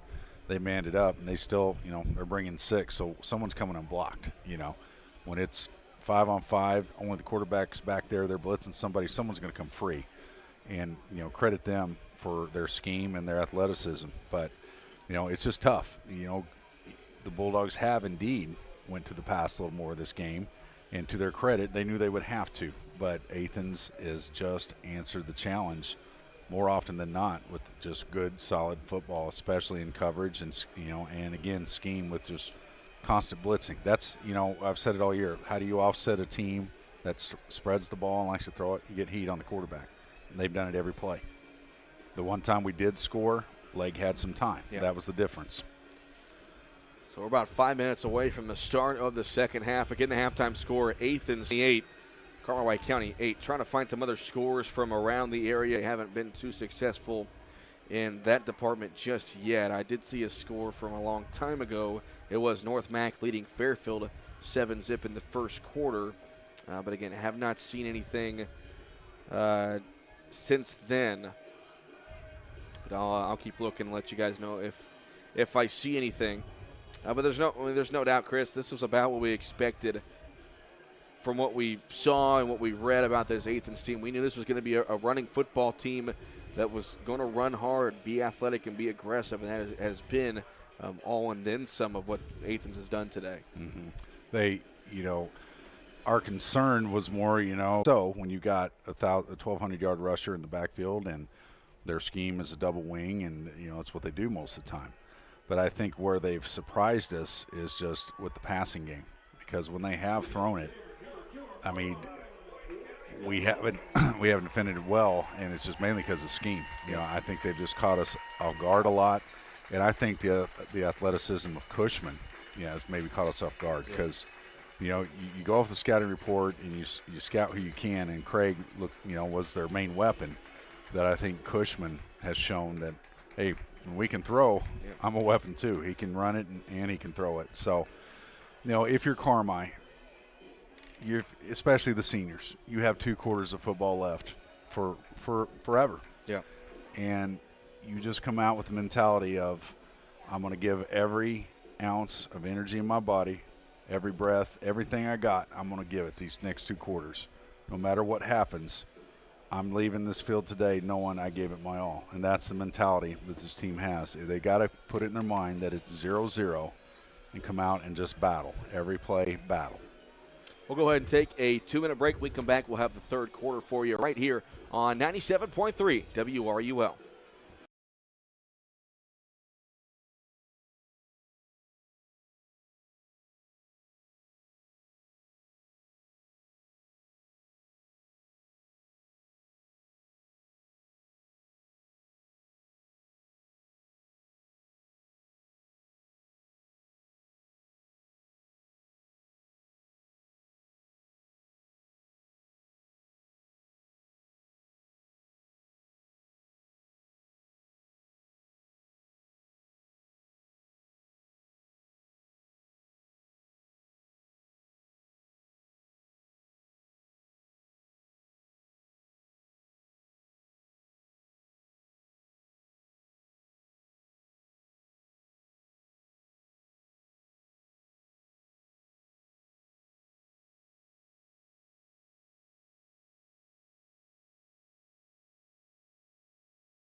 Second half of action. We do have some scores from games that started earlier today. Johnson City was able to get past Flora 36-20. That was a 28-20 game. Going into the fourth quarter, Redbud beat Nashville 34-21. earlier today. And also, Tolona Unity is leading Harrisburg at the half, 7-0, thanks to Chris Lucas for those halftime scores. I also saw that Fairfield was trailing North Mac 13-8 at halftime. And has also had 2 scores over Central A&M at the break.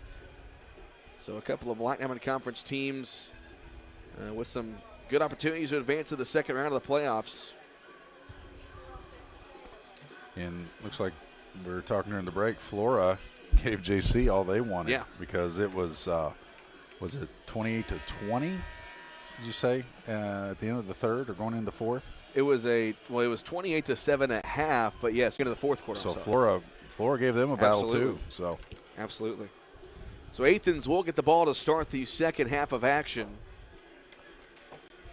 And so if you're Carmi, say it. This is the game. This is it. If you got a flicker of hope, it has to be getting them off the field in 3 plays. And what really looms large, obviously that touchdown pass from Cushman to Craig there on the 4th down was big, but was even bigger to me because at that point it's a 2-score game, okay. But then Carmi goes 3 and out, punts the ball away, Athens scores in 1 play to make it a 3-score game. That's, to me, that's what makes it a little bit more difficult. And again, I think it goes back to the defense just being so deflated from that 4th and 4 touchdown. You know, it just, couldn't have ended any worse. Edwards will kick a line drive kick that will be fielded by Austin from the 15-yard line, and down at the Athens 30-yard line. So 1st and 10 for the Warriors from that spot as we start the third quarter of action. And so, they're going to run the clock until this one's over. They can take their sweet time, as the old saying goes. So 1st down and 10 for Athens from their own 30-yard line, 28-8 Warriors lead. Cushman goes under center. They move the tight end from right to left. And Cushman will give it up the middle to Craig. And Craig gets it up to the 34-yard line, about a 4-yard pickup. And again, straight ahead dive. Bulldogs have defended that pretty decently today. They've done better at stopping that. It's been kind of everything else. You know, they've used that dive to their advantage at the same time because they've been able to fake that dive and run to the outside a couple of times. Yeah, it's the jet sweeps, the counters, everything else, getting their athleticism on the perimeter. So 2nd and 7. From the Athens 34-yard line, Cushman goes under center, and Gavin Payton was about halfway into the Athens backfield before they snapped the football. That'll be 5 yards. Penalties, Chris. It's just been a Carmi team that has not been penalized very many times this season. It's been a rough afternoon in terms of that department. Yeah, that was just that. That's been this game. That's been a summary of this game. Just penalties at awful times. 2nd down and 1 for Athens from their own 39-yard line. Cushman will give it off to Austin. 2nd man through off the left side. Austin is taken down just past the line of scrimmage, but also just past the 1st down marker. That'll be a 1st down for the Warriors. And again, if we're not on take that penalty, odd with a nice play, but our field position just didn't help us there. So they kept a drive alive, and every second that ticks off that clock is not good for Carmi. Do have a score update from North Mac. It is Fairfield who has found themselves in front of that game. They lead 14-13 in the third quarter. Wow. So best of luck to Fairfield for the rest of that football game. Cushman goes under center. They give it off to Craig on the left side. Craig able to break out of 1 tackle, and Craig gets it across midfield. He's got 2 Bulldogs to beat, cuts it inside, and takes it all the way. If you had any questions about the Athens athletic ability, there's a good answer for you right there. It's just inexplicable. Yeah. I mean, Bryson Moore had him for a 3-yard loss, and he spun out of it. Got 30 yards. Backbreakers. That's just backbreakers. To me, that's one play that kind of describes how this game has gone. Carmi's been right there a couple of times. More than once. Yeah. More than once. Just not finishing plays. They did indeed put it in the air, and another drive kept alive. Already down to 8.5 to go here in the third quarter. Athens leads 28-8. They got the football at the Carmi 14-yard line. Cushman under center. They send a wide receiver out wide and move their tight end from right to left. Give it off. This is going to be, I believe, Biggard, who is running on the right side. He'll break 1 tackle and take it inside the Carmi 15. Not much running room that time for Biggard. Well, that was a nice job by Isaac King from his defensive end position, forcing Biggard to go back inside. You know, that play earlier in the game, they were hitting that and they were getting around the edge and getting big gains, but Isaac forced it back inside. Good job staying at home. So no gain that time for Biggard. It'll be 2nd and 10 from the Carmi 14-yard line. 7:45 to go here in the third quarter, 28-8 Athens. And Athens does not have to be in a hurry for anything. Nope. Play clock down to 10. Cushman under center. He'll take the snap. He'll give it off to Craig up the middle on the fullback give, and Craig will take it all the way near that first down marker up to the Carmi 5-yard line. If he doesn't have the first down, he'll be just shy of it.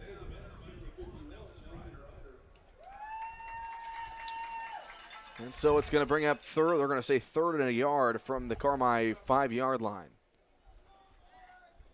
Definitely here for Athens again. Leading by 20, 28-8 with 7:05 to play. Quarter number 3. Cushman goes under center with a wide receiver out to the right side. They give it off to Craig on the fullback give, and Craig will go to the end zone. Touchdown Athens, as Warriors have scored on all 5 possessions today. And the right side of that offensive line just made it look easy. Yep. They just walled off the Carmi defense on that side, and Craig could just literally walk in there. And the Carmi defense has just not had many answers for this Athens team. And what's really hurt has been the 27 consecutive points. I mean, this was a 8-7 game. 8-7 game, as the extra point is up, and it is good. So make you well.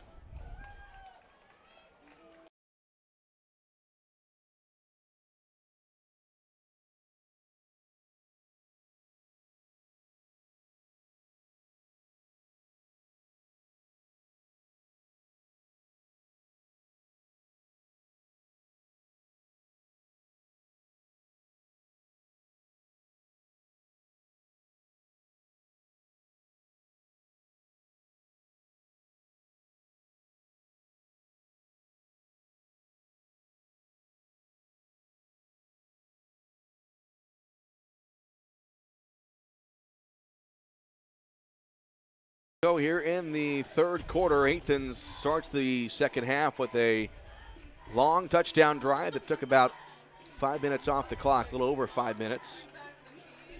And Athens lead it 35-8. So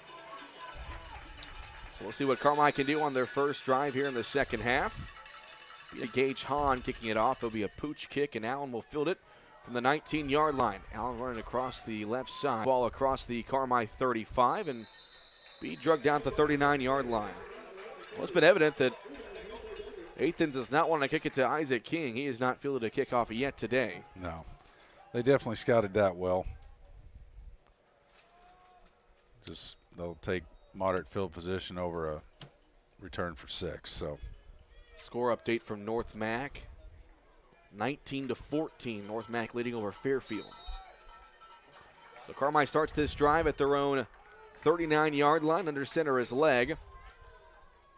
He'll take the snap. He'll turn and give it off to King off the right side. Isaac looking for some running room and not much there. He's drugged down right at the line of scrimmage. No gain. Credit Athens. They have just scouted us very well. They've defended the edges, the perimeter, their defensive ends have stayed at home. Their linebackers have just shot gaps. When the linemen pull on those little power G plays, they pursue. You know, I'm just impressed with their overall athleticism. Again, there's not, you know, like Johnson City, big, massive kids that just plow through. They're just well coached, and they get to the football in a hurry.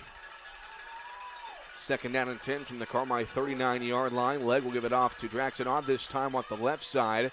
And Drax will take it up to the Carmi 44. He'll bring up 3rd down and about 5 here for Carmi on their first drive of the second half. Athens leads. Had a solid football game carrying the ball. Yeah. Every time he's had it, he's made something happen.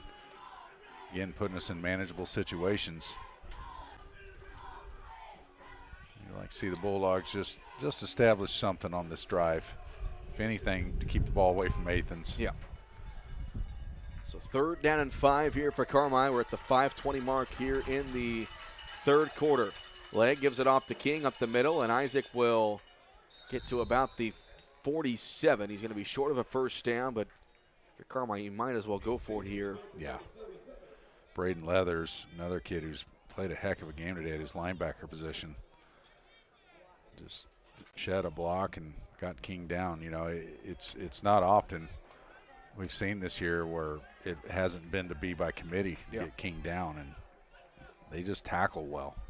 Very, very good tackle. You know, and conversely, Carmi has not tackled well today. That's a lot of it, just basic fundamentals. We haven't tackled well today.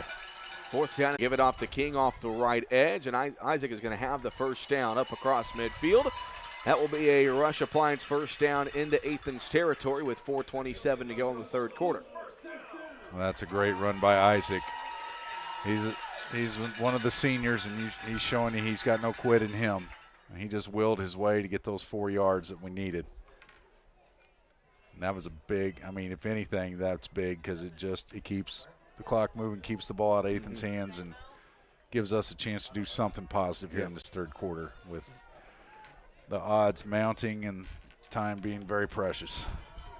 35-8, Athens leads. Under center is Warren Legg here on 1st and 10 from midfield. Legg will go back to pass. Athens brings pressure again. Warren's hit as he throws. The ball is going to be incomplete. They're going to say Warren's arm was moving forward. Not sure he was throwing there, but again, I mean, and what's funny, Chris, is Carmi on the offensive line has a hat for a hat. Yeah. No, it's not like there's a miss. Athens is just blitzing every single play. It's that edge pressure. Yeah. That time, number 14, Davis Ishmael, he just came unblocked. Yeah. A lot of times it's just scheme. It's not that the effort's not being put forth up front. You know, the interior of the line did a good job giving in time. It's just when you're outnumbered, when they bring a blitz, you've got to get rid of it quick. And play action passes are not quick designed passes. They take time to develop. Under center is Legg. He'll give it off to King left side. Isaac trying to wait for some running room, and there is none. Didn't get anything. Guess who? Number 42. Corey Craig. Again. He's been their player of the game, to say the least, today. Without question. And again, it's not as much as his offense is great, it's his defense. He has just been stellar. Yeah. Absolutely stellar on defense. So 3rd down and 10 here for Carmi from the Athens 49-yard line. 3:20 to go here in the third quarter, 35-8 Athens. Under center is Legg. They'll go double handoff this time. It's Andrew Dotson, and Athens read that one. Loss of a couple yards as Dotson's taken down back at the 49-yard line. Well, that double handoff counter is designed, you know, for number one, for misdirection. But when a team's run blitzing like that, one or two things are going to happen. You're going to either hit a home run with it if you catch them just in the right creases because no one's there, or they're going to stop you for a 5-yard loss. Unfortunately for the Bulldogs, that blitz was timed perfectly, and that play was doomed. So Carmi will punt here on 4th and 11 from their own 49-yard line. Edwards back in the punt formation. Another line drive kick, and that's going to be over the head of the returner, and it will take a bounce all the way to the Athens 12-yard line. So that is where the Warriors will start this drive with 2:26 to go in the third quarter. That was a smart play by Schnapp there. I think he might have lost it in the sun. Yeah, so he was going to try to field that, but you're right. He lost that in the sun and immediately signaled fair catch. So good play by him. Still looking around Twitter, trying to find some I saw Carterville. Scores. Carterville is now all over Geneseo, I believe 36-7. Yeah, no surprise there. They were the number 2 seed in 4A. They were. So 2:26 to go in the third quarter. Athens will look to kill some more clock on this possession.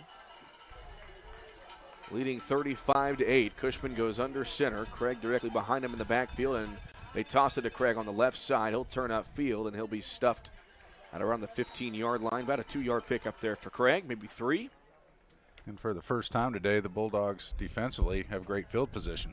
Yeah. Would have loved to see that. We knew that was going to be a vital part of it. Yeah.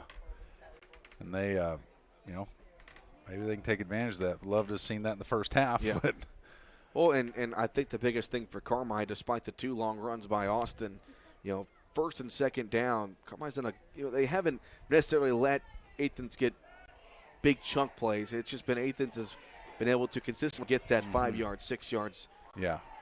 Especially on later downs. Hand it off to Austin on the left side now, and Austin will take it up to the 20. 2 yards shy of a first down, third down, maybe 2 coming up here for the Warriors. 90 seconds left to go in the third quarter, 35-8 Athens. And also, we had said before the game, can we get stops on third down and fourth down? There have just been backbreakers. Yeah. The third and 15, the fourth and 4, just backbreakers. As much as anything for a defense, fourth down is a matter of pride. Yeah. Because when you're a defense, 4th and 4, you expect to stop an offense. Third down and 2. They're going to give it off to Austin on the left side. He'll have a first down up to the Athens 25-yard line. That will move the chains for the Warriors. Still a great job coming up by Draxod. Again, one of the senior leaders. Just had a fantastic football season this year. Yes. Can't say enough. As much as, we've talked about what Isaac King and the offense have done, the line, everything offensively, Draxod has just been the linebacker leader of this defense all year. Just a tenacious, consistent football player. First down and 10. Cushman back to pass here on first down. Throws one to the flat. It's going to be caught by Tank Hill. First time we've said his name today. His first catch up to the 34-yard line. It's going to be enough for a first down for Athens. They call it the 35. Again, they just catch us. That 10-yard out is just such a good play design because we're playing our safeties so deep. Our corners are having to come up literally to the line of scrimmage to honor the run. So a 10-yard out is just pitch and catch against the scheme we have, but it's by design. And so that play will end the third quarter, so we go to the fourth and final stanza. Your score, Athens 35, Carmi White County 8. Back in 1 minute right here on 97.3 WRUL.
Start of the fourth quarter.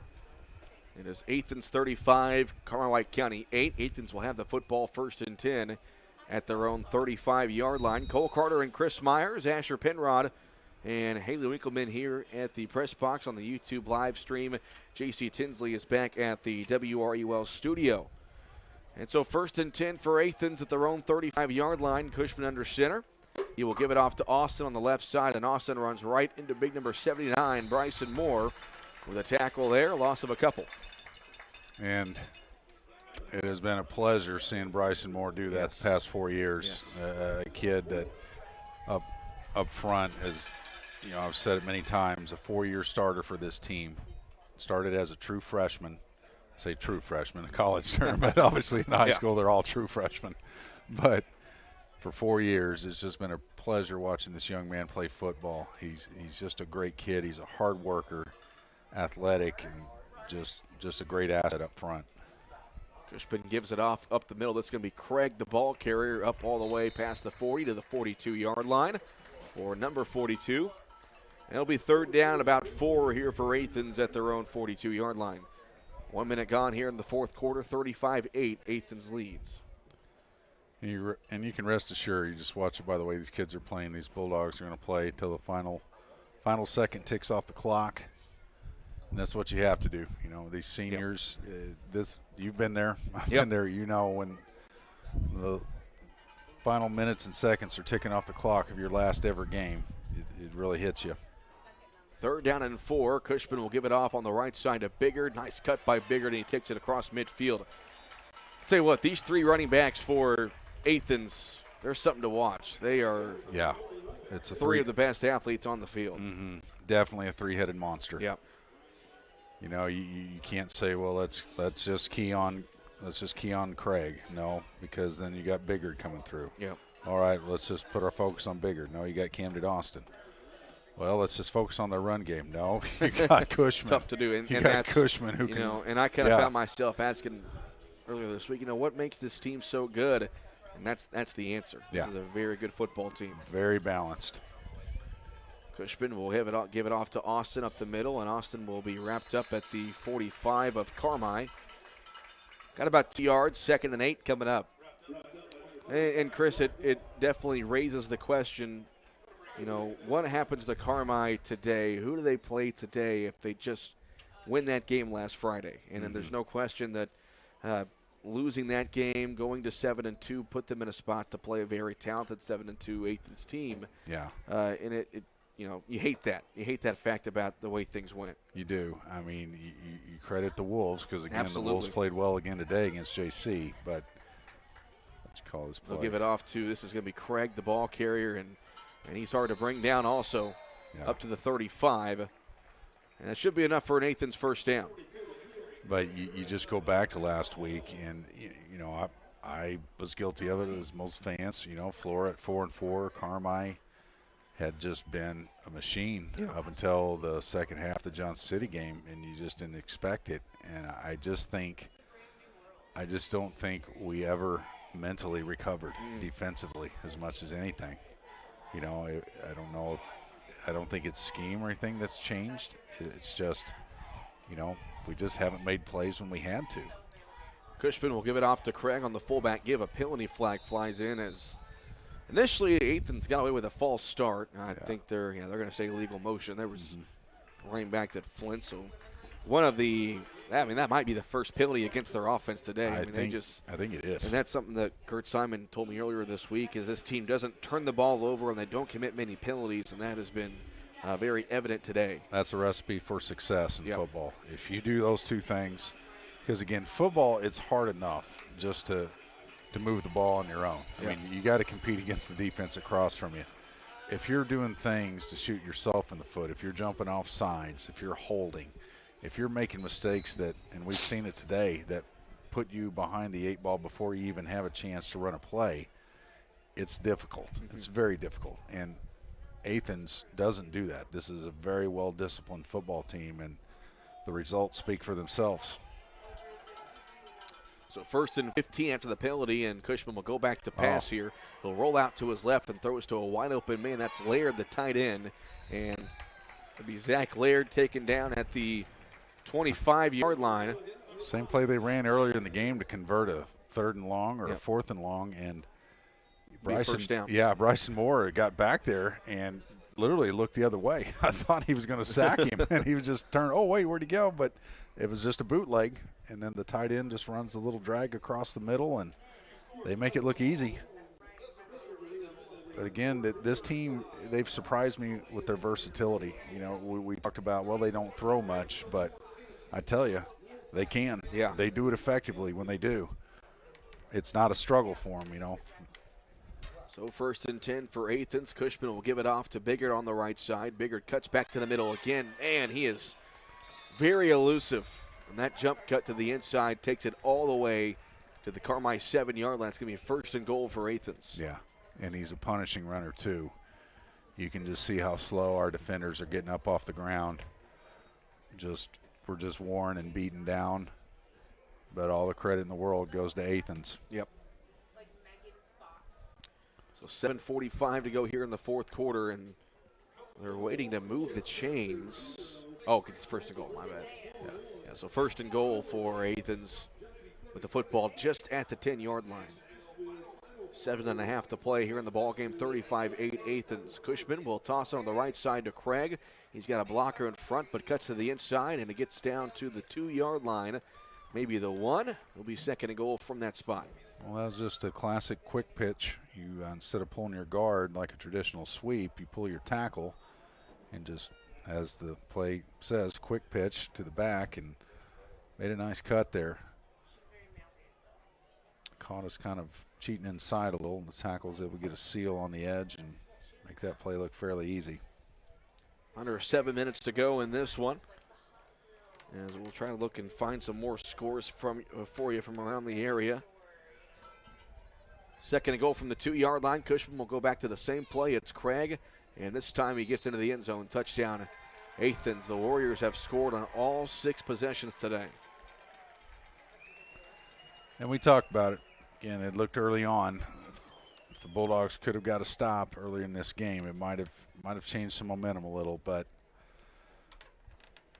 back-breaking conversions, and it just snowballed from there. This Athens team is a fantastic football team. They would, no doubt in my mind, do very well in our conference. So Carmi jumps offside before the PAT attempt. And so they will do it again, and Athens just says, just go ahead and kick the extra point. So another score that I saw that is important in terms of BDC reference. So it was Arthur was leading Vandalia 33-19 the third quarter. So if Arthur wins that game, Johnson City will then have to travel to Arthur instead of being at home against Vandalia. That'd be very interesting if that happens. The extra point attempt, and it is up, and it is good. So with 6:41 to play in the ball game, Athens extends their lead to 42-8. We'll take a 30-second break right here on 97.3 WRUL.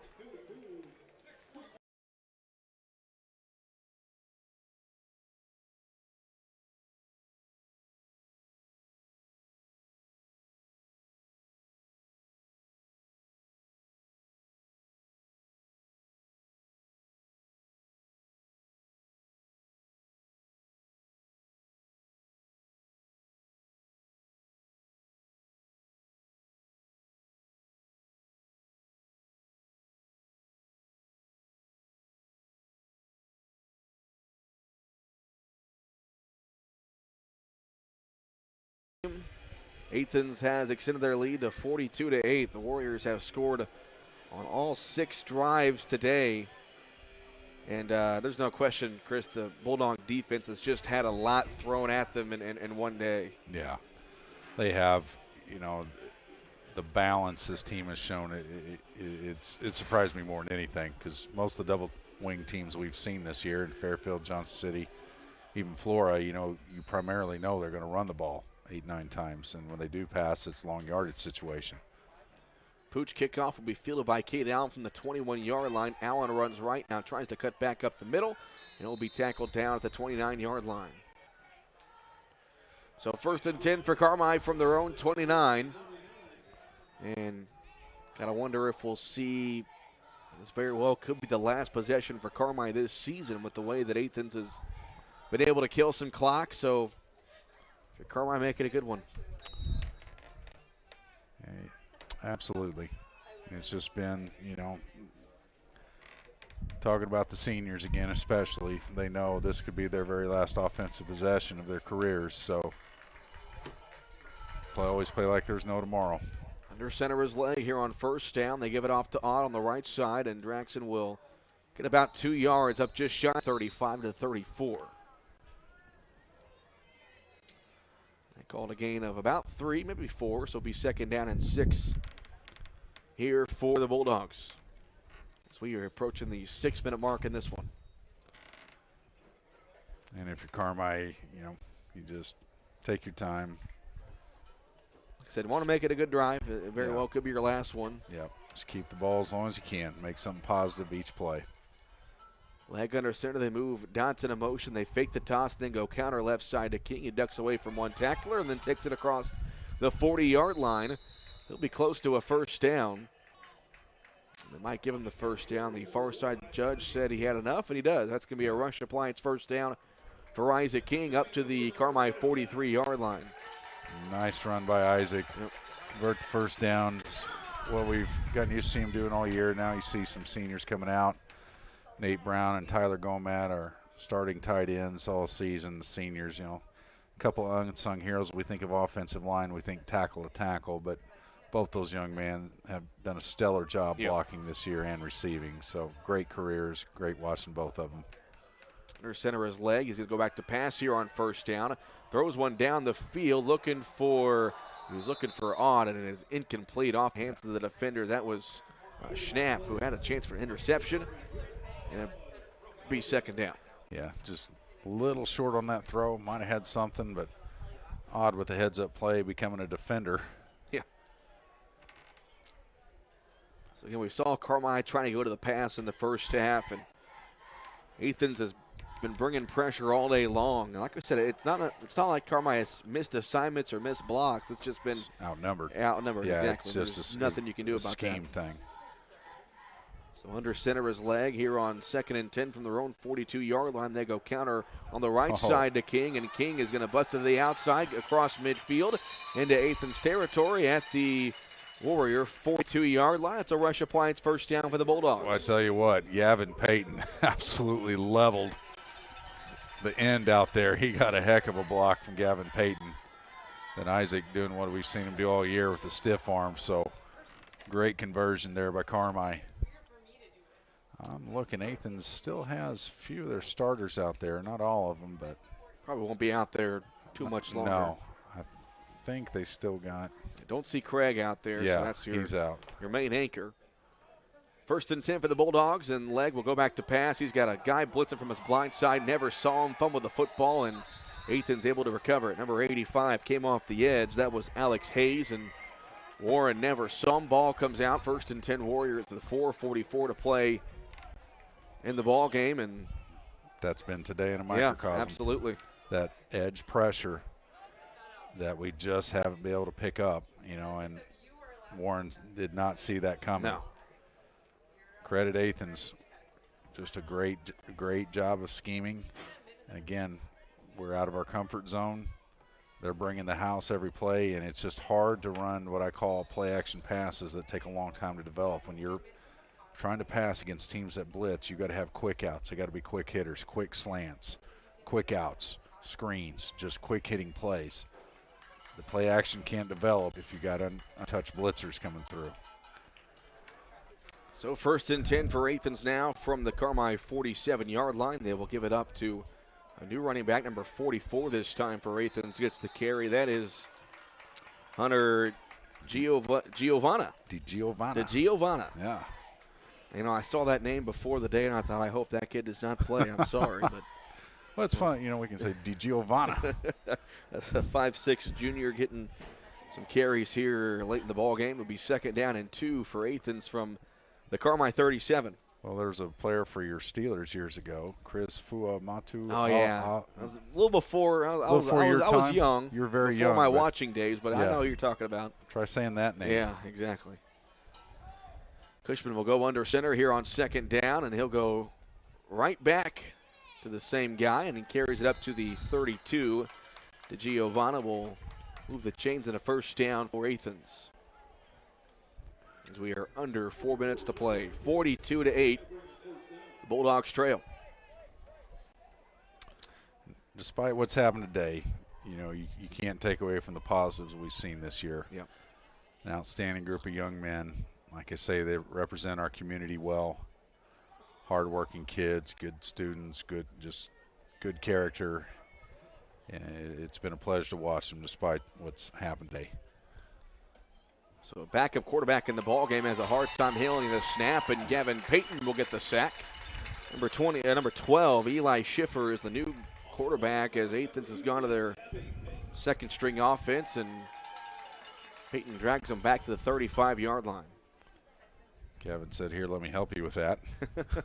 There's been a couple times Gavin's been in the backfield and close, almost taken the handoff. I think Carmi was happy to have him back in the lineup today after he left last week's game with an injury, and he's definitely made his presence felt today. He's at least done his best. Yeah, him and Bryson Moore both. Had just been a couple plays that were just so close. Bryson had, I think, Craig wrapped up a couple times, and just close but not enough today.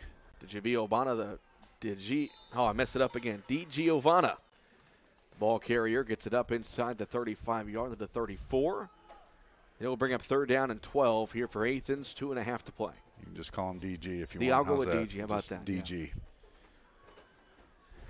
But, and so 3rd and 12 here for the Warriors. 42-8 your score. But credit Athens. Yep. Fantastic football team.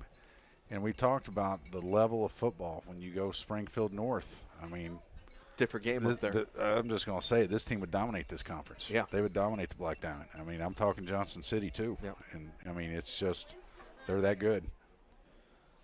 So 3rd down. They're going to go back to pass, and Bryson Moore will sling down Schiffer, the quarterback, for a sack. All the way back inside the 40-yard line. He'll bring up 4th down and long here for Athens at 1:45 to play. So might get a chance to see the Carmi offense one last time.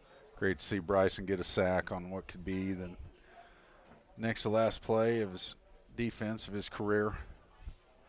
Again, and we'll talk about it after the game, but all the Carmi-White County seniors, if we just name them, Isaac King, Warren Legg, Tyler Gomont, Draxton Odd, Branton Stockton, Lane Gwaltney, Nate Brown, Jackson Staten, Chase Pringle, and Bryson Moore, these young men, last minute of their football careers.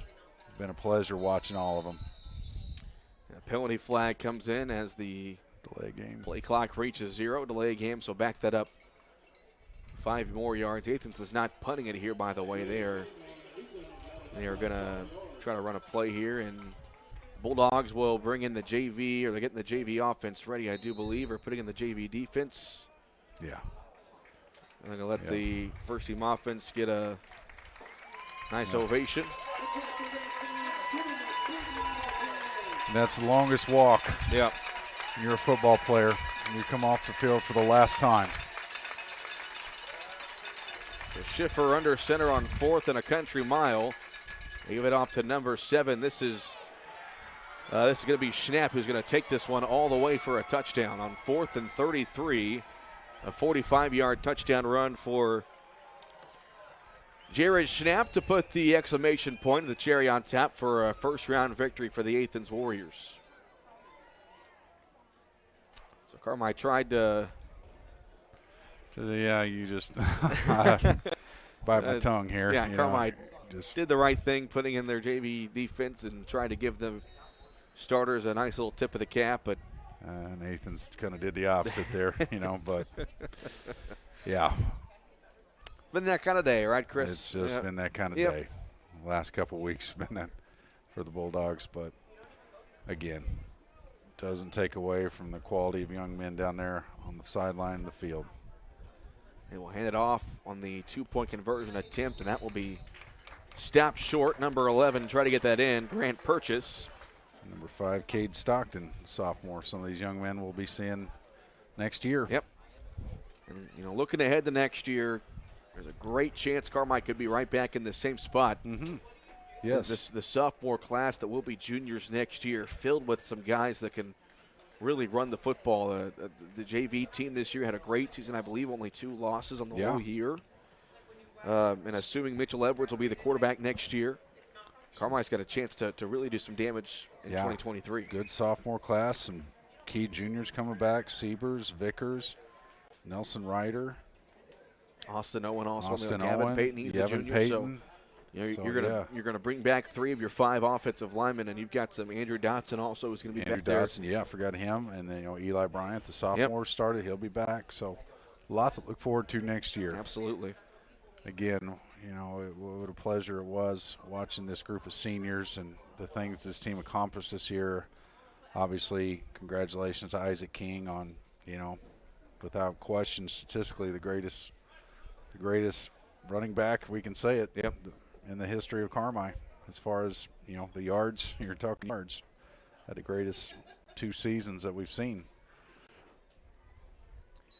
So Athens will kick this one off from their own 40-yard line. 1:01 left to play. Kickoff be fielded by Cade Allen from the 21-yard line, running right. Allen looking for some running room, tries to get the edge. He will take it up across the 35-yard line to the Carmi 39. And I think they're going to let the first-team offense have one last little crack at it with 44 seconds, and the running clock is on. Yeah, I think they're just going to just go ahead and let it run out. Yep, that will do it. Will be the end. So the clock will run out, and this one is in the record books.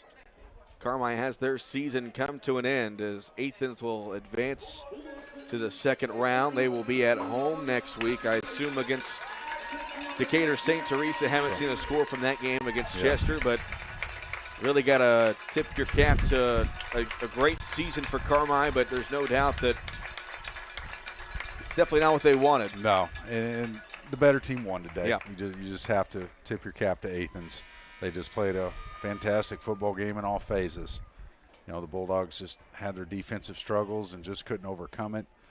But this Athens team, like I said, there's a reason they're a perennial playoff team that makes deep runs, and you're seeing it. Well balanced. This is the 10th straight postseason they've won a playoff game. Yeah. So this isn't a slouch for losing two today, Yeah. you know. So, but like we've said, just been a pleasure watching these boys play this fall for Carmi. They represent our community so well. You know, a lot of these young men I had the pleasure to work with back in junior pro football, and I can just attest they're all outstanding young men and a good program, you know, with good coaches and leaders. And I know it's painful for those seniors taking your pads off for the last time. I mean, it's a sting like no other when you love the game of football. But like anything, the sun's going to come up tomorrow. Life's going to go on, and they can look back on this year and all the great memories, the great things they've accomplished, and the future's bright. Life's just beginning for them. 17, 18 years old, life's just beginning. So again, final score, Athens gets the win 48-8, the final score. The Bulldogs season comes to an end here in the first round of the IHSA playoffs. We'll take a 3-minute break. We come back. We will wrap this one up and talk to head coach Kurt Simon one last time here in 2022, right here on 97.3 WRUL.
Again, final score, season 48-8, the final score. Postgame show is delivered thanks to the Roark Transport, hauling fuels, rock, grain, and more to help our community grow. Call 265-3665 for details. What stings the most is the fact this was a Carmi team that started the year 7-0, and it was a bright future ahead. And we knew the loss last week was going to hurt them, and that's kind of the reason why Athens had to come here today. But there's no question the best team won today. Yeah, you saw it. The proof was in the pudding, as the old saying goes. This Athens team was for real, and they just proved the level of competition they're playing week in and week out. You know, there's a reason they only lost 2 points to a Maroa Forsyth program that is a perennial state championship contender. That team was balanced. You know, we knew they'd be run heavy, so we thought, oh, that's all they can do. Cushman could wing the ball down the field. He was athletic, and he changed the momentum in this game with that 4th and 4 play that it seemed like 6 Bulldogs were around him ready to sack him for a 10-yard loss. Keeps it alive, wings it to the left corner of the end zone, and basically that was a turning point in the game. Scores on their first play from scrimmage. Yeah. Carmi gets down 7-0, but they go right down the field. They score, and again, they had Athens dead to rights on a 4th and goal from the 4-yard line when it was 13-8, and you thought if Carmi gets a stop there right before half, it's a different ball game. Athens scores, then they score again before the half is over, and Carmi just in the second half was not going to have much chance to do anything. That third score that they got, you know, again, 4th and 4, we said coming into today, can Carmi get someone off the field on a 3rd and long? We did. Yeah. Can we do it on a 4th and 5? Before, you know, had our chances, had him dead to rights. We just did not do a good job of wrapping up today. He kept the play alive. Again, the longer a quarterback can scramble, especially at this level of football, the more time you can give him eventually. It's hard for those defenders on what you call kind of a scramble, jailbreak type play to cover people. You know, eventually the defender's going to lose track of somebody because it's you know, where are they going? It's just a scramble drill. And Cushman kept it alive, and that was a turning point in the game. You know, we go 3 and out the next possession, and I think by that point the defense mentally was like, here we go again. One play, it goes from, I think what was at that point, 21-8, it's 28-8. Yeah, yeah, and that was the halftime score. And again, Athens would score twice in the second half, or 3 times actually, to win it by a final of 48-8. And again, it's the same thing again of when Carmi. They do well in the BDC, but when a team from up north comes down here, we really see what football is like up there. And if fans wondering, it's a different game up there when you get in the Springfield, Decatur area. There's also no question that Carmi would have won today. They would have faced a powerhouse in Decatur, St. Teresa next week. So, you know, take it as you will. But this is, I think people don't want to discredit how good this football team for Carmi really was this year that just had a bad luck at the end of the year, I guess you could say. Yeah, it's just the wheels just absolutely just kind of fell off the bus there at the end. You know, I had said earlier in the season, you know, when we were 7-0, you don't want to do what's called back your way into the postseason, even though we'd qualified. And unfortunately, that's kind of what happened. You know, I mean, you think about it, Johnson City, we were up 22-7 in the second quarter with them pinned deep in their own territory. And, you know, at that point in the year, you thought, okay, this train's going to roll to 9-0, and it just didn't happen. And I think it was just as much as anything that Johnson City game was just such a slugfest, and we just had some unfortunate breaks that I just don't think we recovered from it. I really don't. You know, you don't want to blame anything, but you could just tell not only they play us well, they played Johnson City well today in the first round. So fortunate inning, but it doesn't take away from these fine, outstanding young men we've got to watch over this season. We'll go ahead and welcome in head coach Kurt Simon after the Bulldogs fall today, 48-8 against Athens. And Coach, we all know this Athens team was a pretty darn good football team, and they showed that today. Just a little bit too much for us today. Yeah, I mean, I give all the credit in the world to them.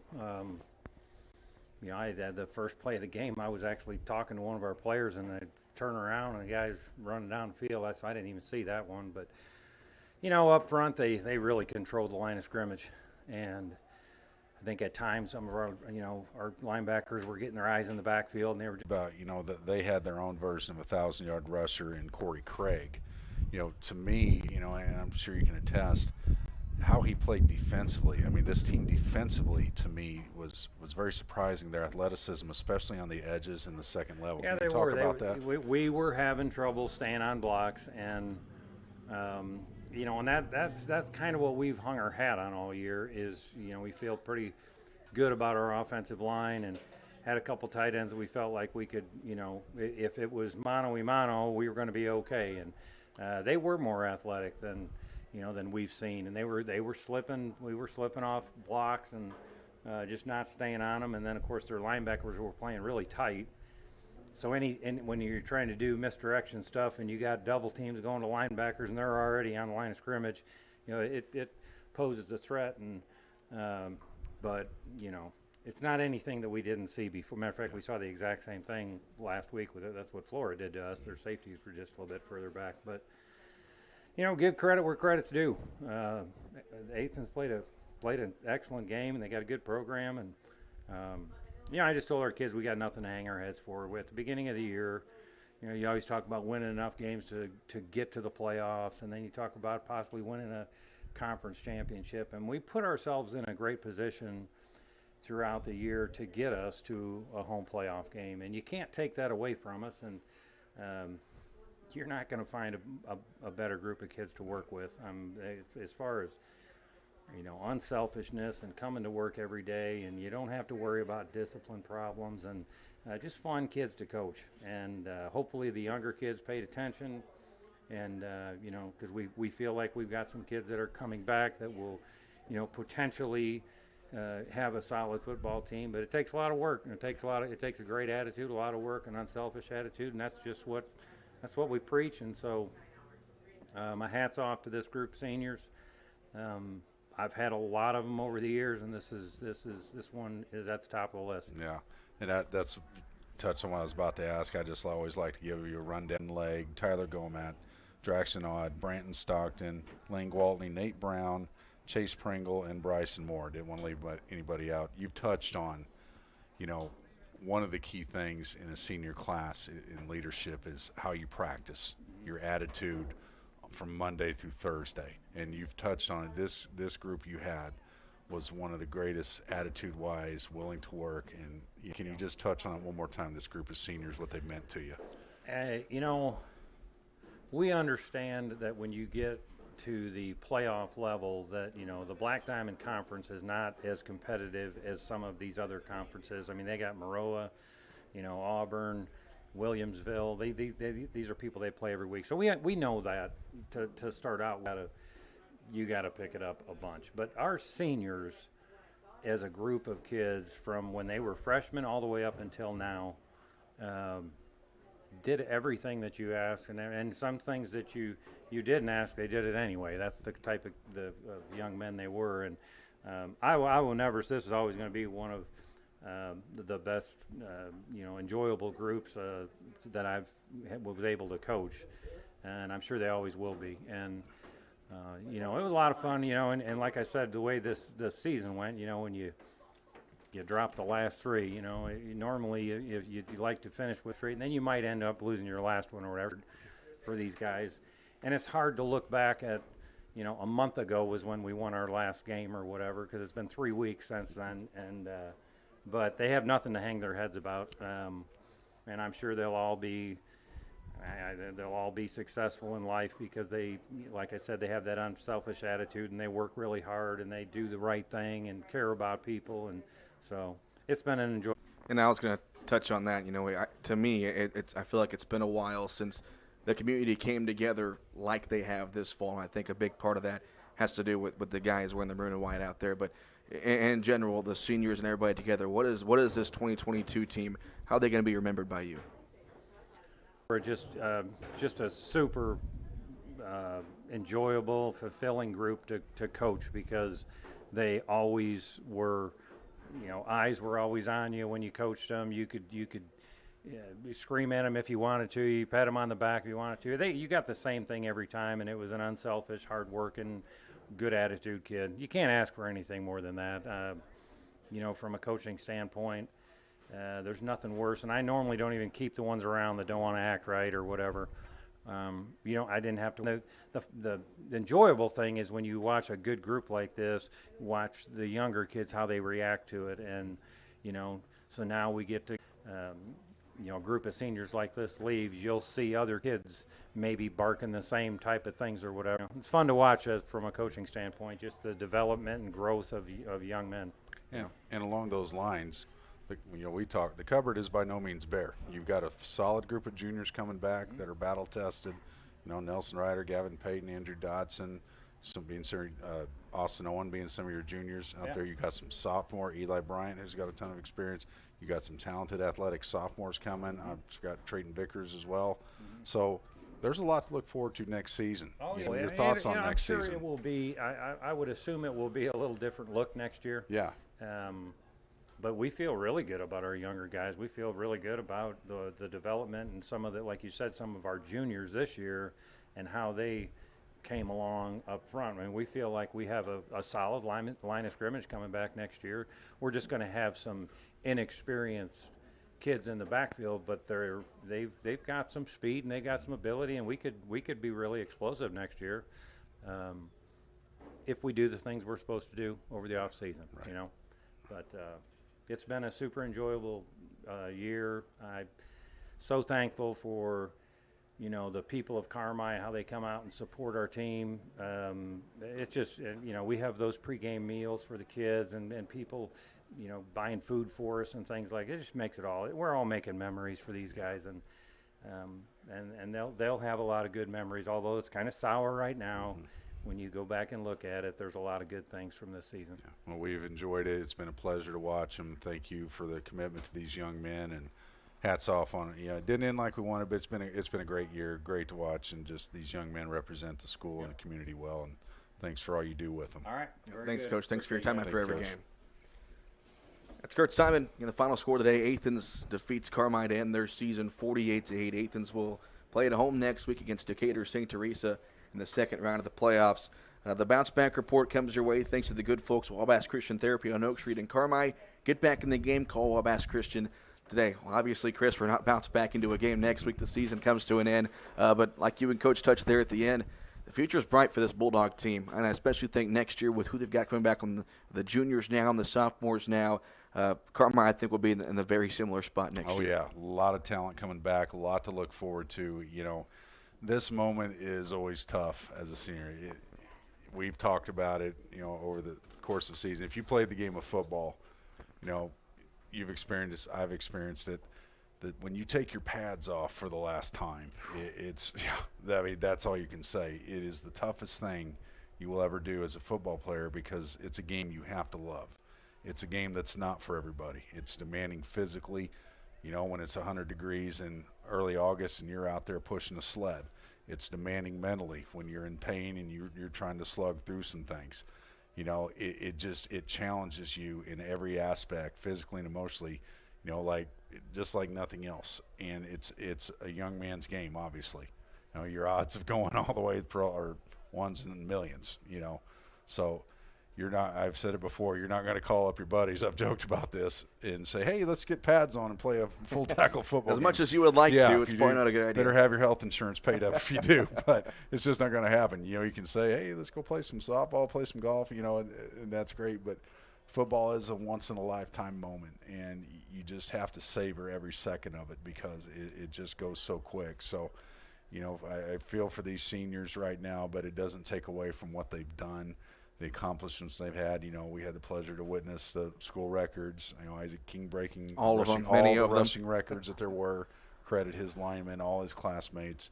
They were all a pleasure to watch, and wish them all well, and look forward to another great year next year. Absolutely. Do want to thank all the fans at home who have watched the YouTube video stream or listened on the radio. All the compliments, we do appreciate it. It's been fun bringing you a full season of football, Bulldog football, and a fun season of that to remember. A team that will had a great group of seniors. Definitely, like I said, didn't end the way they wanted it to, but still a fun year regardless. I want to thank everybody who has helped us throughout the year produce these broadcasts: J.C. Tinsley, Scott Maring, Haley Winkleman, Asher Penrod, Whitney McGuire, and, of course, this guy next to me, Chris Myers, doing a great job all season long. It's been fun, Chris. It's been a pleasure, Cole. A pleasure working with you. You are the absolute best at this, and you make it fun for me. So it's been a pleasure. Appreciate that. So, again, congratulations to the Bulldogs on a great season coming to an end today. against the Athens Warriors in the first round of the IHSA football playoffs. That's going to wrap things up for us today here in Carmi. Again, big thanks to J.C. Tinsley back of the studio, for Asher Penrod and Haley Winkleman,